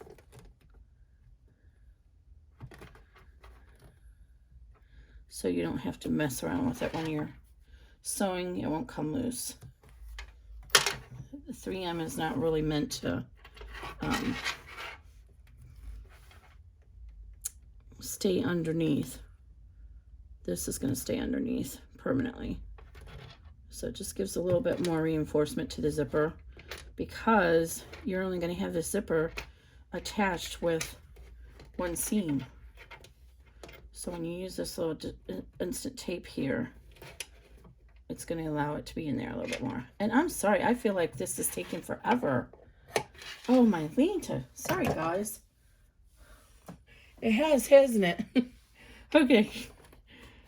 But I want to make sure you understand the process well. And the process took a long time to do. Okay, now I have all my tape. I'm going to pull this down as far as I can take it, because we're not going to put the pull in right away. We're going to start it with the pull out.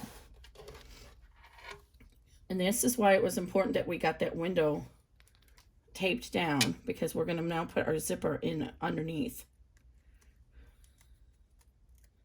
All right, so I'm just taking the tape off. The liner off. All right, so now your zipper should go in that little window. Again, careful with you want your zipper pull to be on the left hand side. So when you flip it over and you lay it here, your zipper pull should be there. And now you should be able to just kind of eyeball putting it in place and then gently rub along that tape. And you see I did not do a good job, so I'm going to redo it. And this is why I drew those placement lines. So if you wanted to, in the beginning, you could have extended those out to the other end of the hoop so you could see them better. Do as I say, not as I did. Still too high.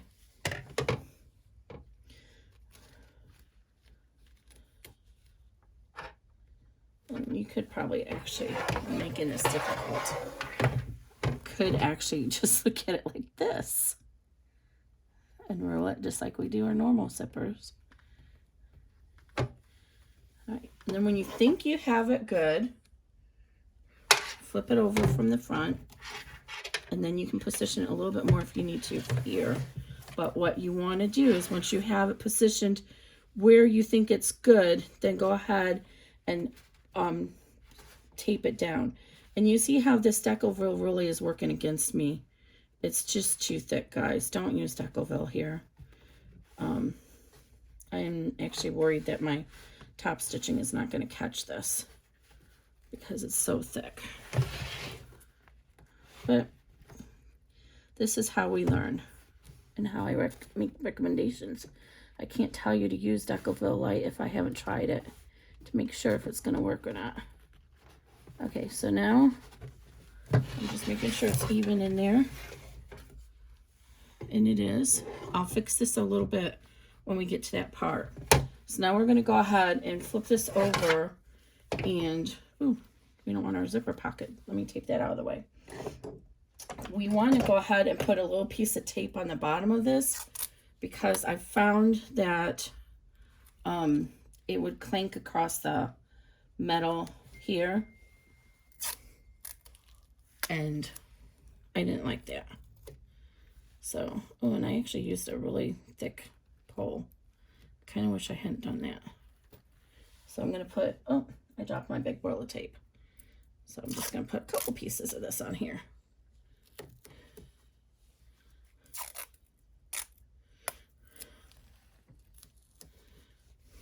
All right. So now we're going to start here and we're going to go around and come back, and then it's going to stop so you can position the rest of your zipper on the back. And hopefully mine will be okay because it's kind of bulky there.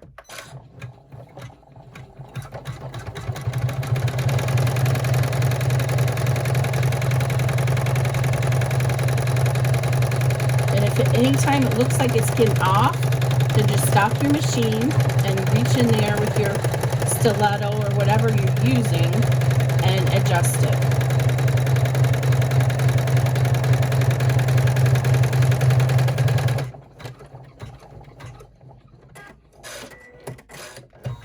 Okay, so now it's stopped. And so it's so thick it actually kind of threw off my stitching right there, but it's okay. So now we're going to go ahead and pull this tape off.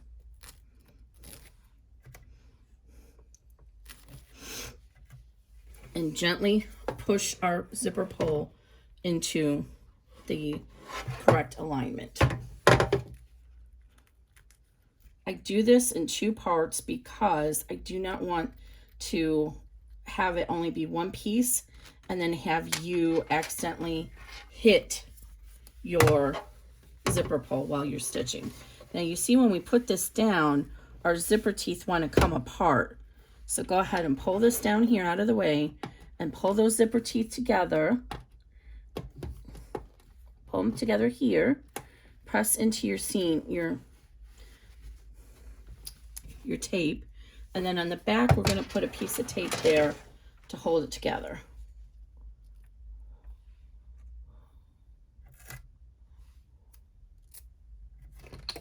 Just so it doesn't come apart. All right, and go ahead and put this back on and run the rest of your tack down.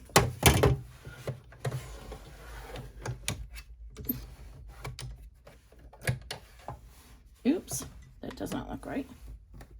There we go.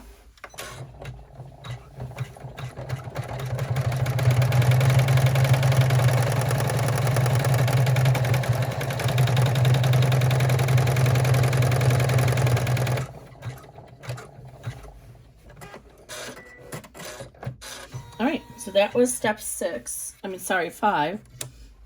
So now what we need to do is actually seam our pocket. So we're going to come around to the back and remove any of this extra tape. And you don't need to worry about if the zipper is open or not because we're not actually going to be turning the bag through this zipper like we do in some of my patterns. So just go ahead and leave it as it is. So we remember we stitched this line in the beginning.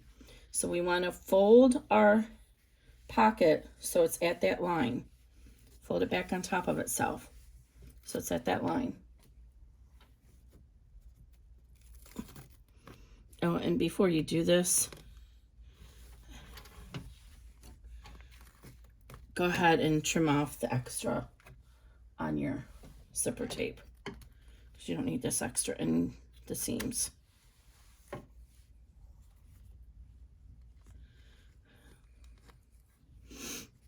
And you have that double stick tape on there, so I found a piece of tape here I missed. Good thing I did that. Okay, there we go again. So fold it right to that line, because your side seams are gonna go that far. And then go ahead and tape this down. And I recommend you tape all 4 corners, because sometimes this will come up on you when you flip it over. And then you're going to be like, I have to redo this. So tape all 4 corners. All right. So now we've got that all ready to go. So what we're going to do is take turns seaming it. And in order to do that, we have to fold this up out of the way so we can do each seam. So we're going to do one side at a time. So I'm going to fold this up and tape it down so it doesn't, oh, see, this Decoville really makes it hard. All right, lesson learned. Don't put Decoville on your zipper pocket portion. Okay, and you see how we can see underneath here and make sure that our pocket hasn't moved. So now we're going to run step 6. Let me adjust my machine. I think I might have bumped it.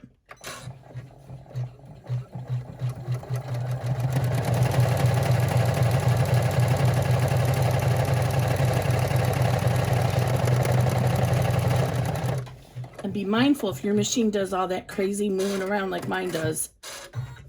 Oh, and I forgot to tell you, this actually didn't stitch. You have to pull these stitches out. You would have figured that out though. I don't know why mine didn't stick in there. That's why they're in the seam allowance. Okay, so now we're going to fold this. See, and on this side it stuck, but on this side it didn't. So get your seam ripper and pull those little stitches out. They're in the seam allowance, so you don't need to worry about the seams showing there. And then we're going to fold this down, tape it in place.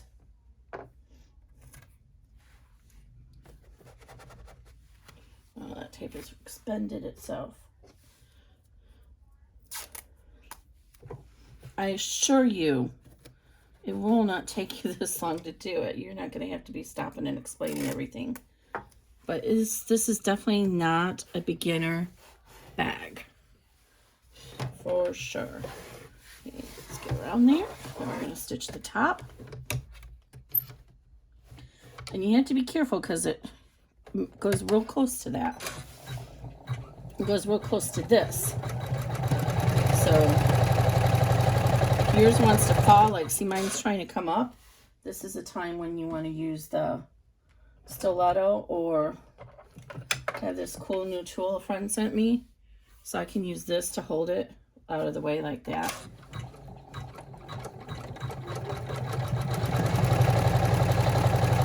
What you're not going to do is use your finger.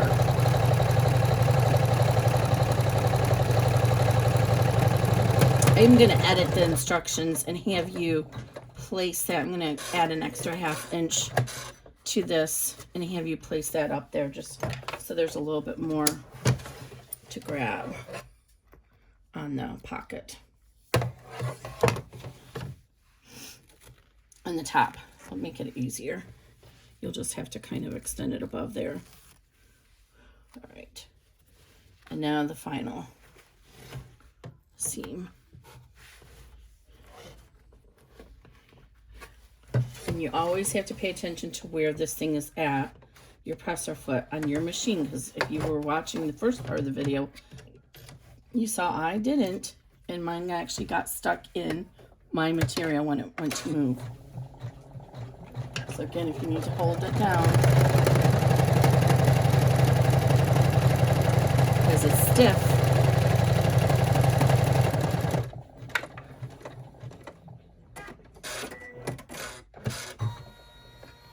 All right. Now we're ready to add our registration line that we're going to use to line this up on our main bag. I would recommend using a different color of material or thread so that you can see it, but I don't want to switch my thread right now, so I'm just going to leave the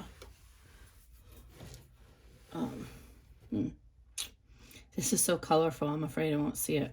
Well, let's go ahead and stitch it, and we'll see if it doesn't look like I'll be able to tell when I do the final bag. We'll redo it in another color. Okay, if you're worried about this moving around, put a piece of tape on it so it doesn't move around when you're stitching from the vibration. Okay, so this is step 9, and this will be in the seam allowance on the final bag. So we're almost done. Step 11 we're not going to do, remember? As always, anytime we have a zipper, we want to have that extra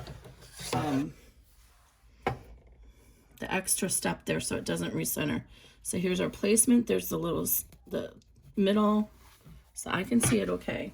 All right, now we're ready to go ahead and add on our final back. I put it over here. So just make sure it's centered over as you did before. You need to pull it up. I don't like to put a lot of seams in here, so it should actually go just slightly above that registration mark. And then I'm going to tape this down because it's a little slippery. I'm afraid if I don't, it'll start moving around on me when I start stitching.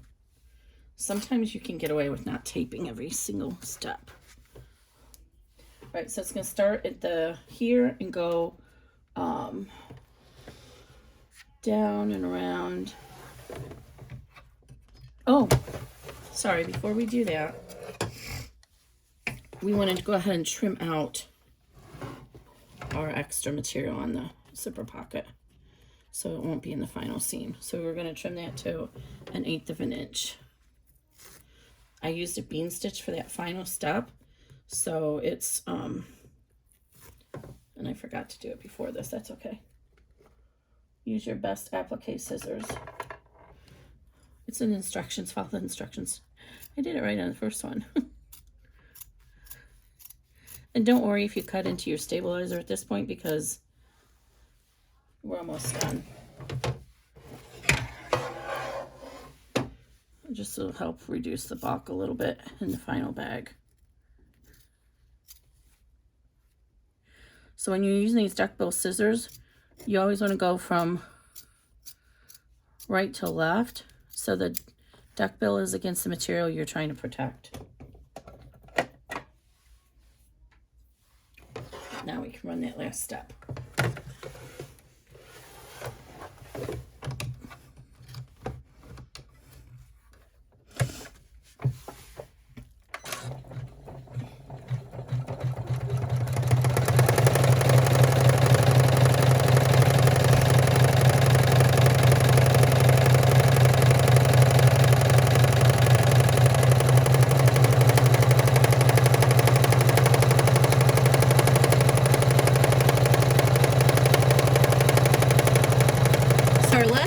Do not use Decoville if you're using on your interior.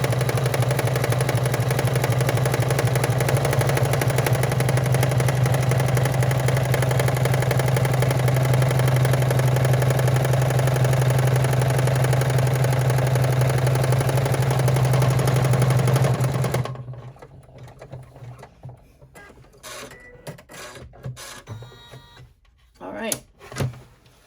So this is the end of our flap, but if you've already watched the beginning of the video, you know that I'm trying to do 2 for 1, and we want to add our panels for our main bag in case you don't have a sewing machine. So I'm going to go ahead and trim out this extra here so that it should not cut my registration, right? Yes, good. I'm just going to trim this off about 1/4 inch past that stitch line so we can go ahead and run our placement line to seam our panel for our main bag. If you have a sewing machine, you can just go ahead and seam that on your sewing machine. You'll see what I mean in a second here. Or you already watched the other video and you already saw. Sorry, the beginning of this video. I'm just doing this in all one video. Okay, so now we're going to go ahead and run step 11. And I did say earlier that we weren't running that. And see, it's going to still get caught in here. So I need to cut a little bit more off.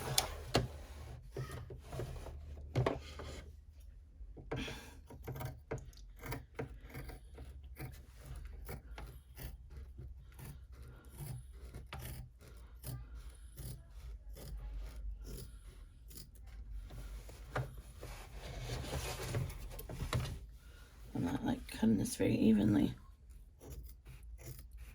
It's just really thick since I put that Decoville on both pieces. I'm actually kind of worried about turning this bag flat. All right, that should be good.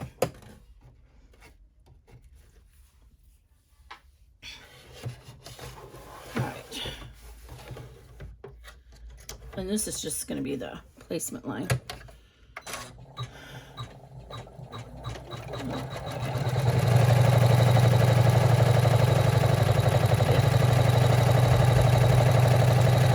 This is a really tight one. I don't have a lot of space in the hoop, so that's why I had to do it like this. But this is just the placement, so it's fine. Okay, so now we're going to take what's going to be our slip pocket material, and I cannot tell if this fabric has a right side or a wrong side, but I don't know. Does that look like it's the right side? I don't know. Okay, so we're going to put that, we're going to center that over here, and we're going to put that face up, so it's just on that placement line. Okay, can you see the placement line right there? Okay, I'm going to tape it down individually. I don't know why my son is going upstairs.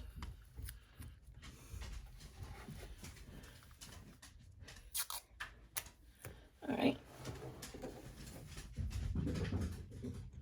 So it's just on that line. And then we're going to put our top of our panel, if it's directional, right there. And I think this is directional. I have no idea. Okay. Oh, I'm actually going to use, let's see.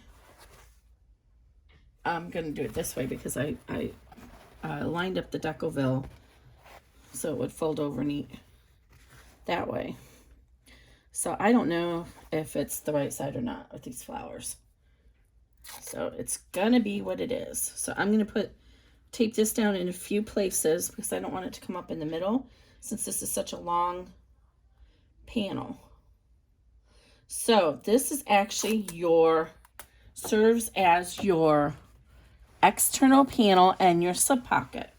So I'll show you that in the video for hoop 2 of this bag.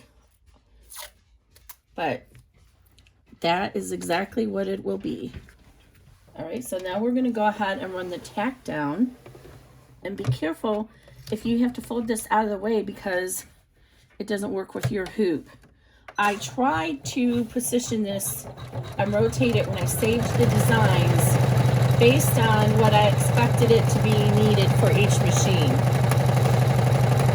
And obviously I didn't line up my Decoville very well because it's still going to be my seam. That's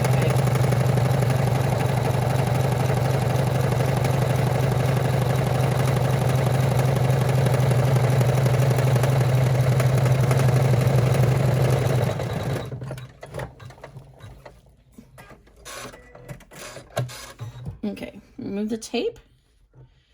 And then we're going to go ahead and open this up. Is my iron still on? It is still on. We can actually use the iron. Remove all the tape.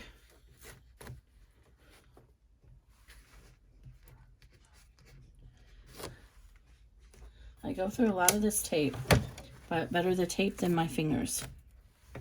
Okay. And then you're just going to fold this back. And again, you might have to consider where you're positioning this from with your hoop. And then we're just going to go ahead and, actually I'm just going to use this tool that I got and finger press it. So that's what this is for. So this tool is so cool. It's from Alex Anderson, and one of my friends sent it to me. So I just want to make sure I have this against a firm surface. So like on your machine bed. If you don't have a big table like this on your machine, then get up and stretch your body and take this over to your cutting table and press it, because you want it against a firm surface. If you're not against a firm surface, you're going to unhoop your project, and then you'll be very angry. I'm going to tape this down, and then I'm going to use that pointing part to hold this, to guide this. All right, now we're going to go ahead and top stitch. Now, this is where, if you can do this by sewing machine, I recommend it, because we don't have the ability to kind of smudge this this seam. So you might see a tiny bit of the lining on the top of the pocket. But if you were doing this on your sewing machine, you could fold over that top stitch.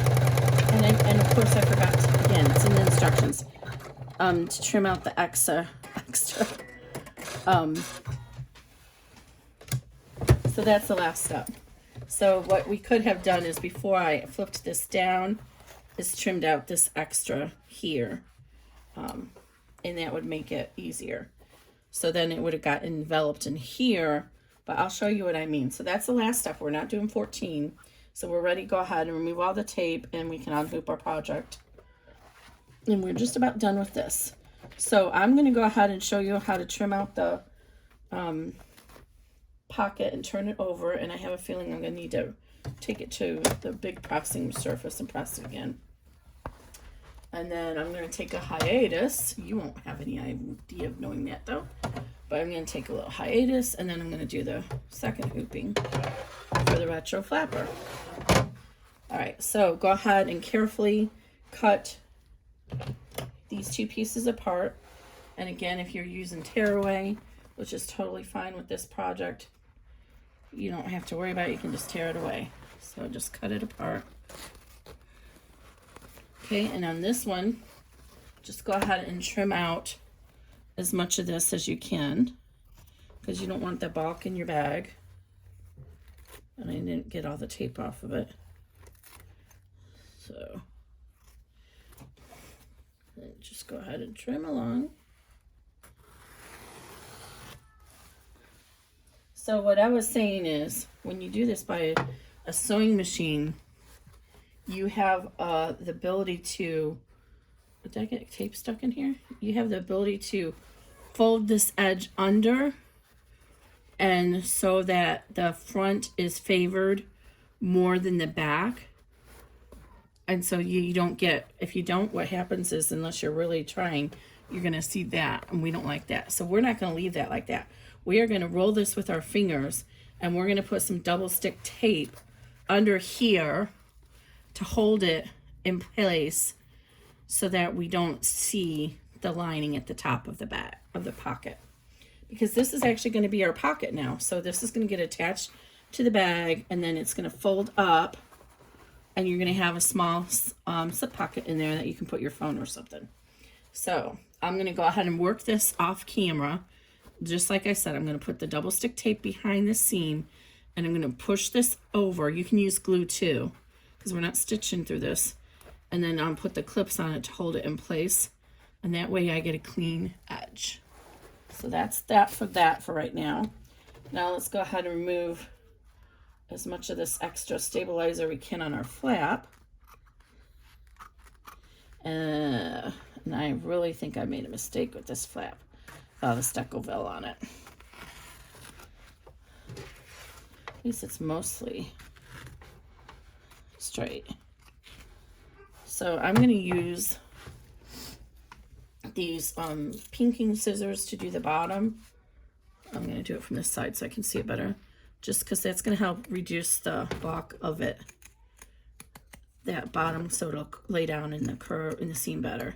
So I'm getting really close because I have all this Decoville on here, so I can get that 1/8 inch seam allowance.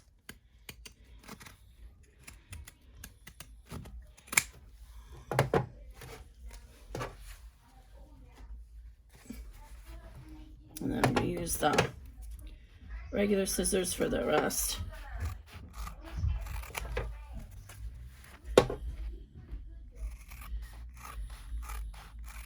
And then down here, just go ahead and trim it out just a little bit. It's just going to give you a little bit better finish. Like that. Anytime you have corners, it helps to reduce the bulk there. Okay, so there's our pocket. So now the fun part, turn this inside out with all this Decoville on it. And so this is where, there's your little placement now. This is where you could go ahead and insert your snap while you still can get your equipment in there. And I'm going to do that, but I'm going to do it off camera. I'm just going to put a magnetic snap in there. I'm going to hide it inside the pocket so you don't see the cap on the outside. It's fine, you can wait until the end and do that and line everything up. Okay, but you see this is going to get probably wrinkly because there's a lot of interfacing on this. That's going to be such a nice solid pocket flap. Okay, so work it out as much as you can with your fingers, and then get your chopstick, your hemostats, your whatever pointing device, and finish the edges. So I like to try and get as much of it as I can pushed out just with my fingers. But you know, if you have arthritis or something like that, Ehlers-Danlos, you know, then you might need to use your device to do more of this. And see, it's actually really nice and crisp. So also, if you have a sewing machine, you can go ahead and top stitch this. I don't have a machine downstairs, so I'm not going to do that, but also I like to, a lot of my customers don't have sewing machines, so I like to do my pictures without that additional sewing machine requirement. So what you can do is what I did on the other flap, this one, I rolled it in between my fingers, and I showed that on the beginning. You already saw that if you've been watching this video this whole time. I rolled it between my fingers, and then I put a heavy, actually my zipper pull container on it and let it set all night, and that kind of flattened it. But this is actually, I'm pretty pleased with how this is turning out. I was thinking all that Decoville in there, but doing that little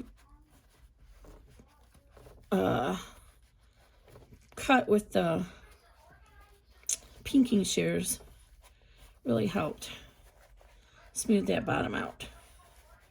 Okay, and then if you rub the pointing device along the seam, can you see how I'm doing that from underneath? It's so hard to show on camera. Oh my Lanta, this is adorable, y'all. Oh my gosh, now I kind of want to put this on the outside. Ah, how cute is that? And it's not a deep pocket. This one's not too bad. It's enough probably to put your ID in. It's meant just for change. It was a pain with all that Decoville, but oh my Lanta. I'm going to really have to think of now. I had intended this to be the outside, but I'm really rethinking that decision now and thinking, but see, this is going to be the exterior, so we don't want that against it, right? We want this. And when you open it, you'll get that extra shot of prettiness.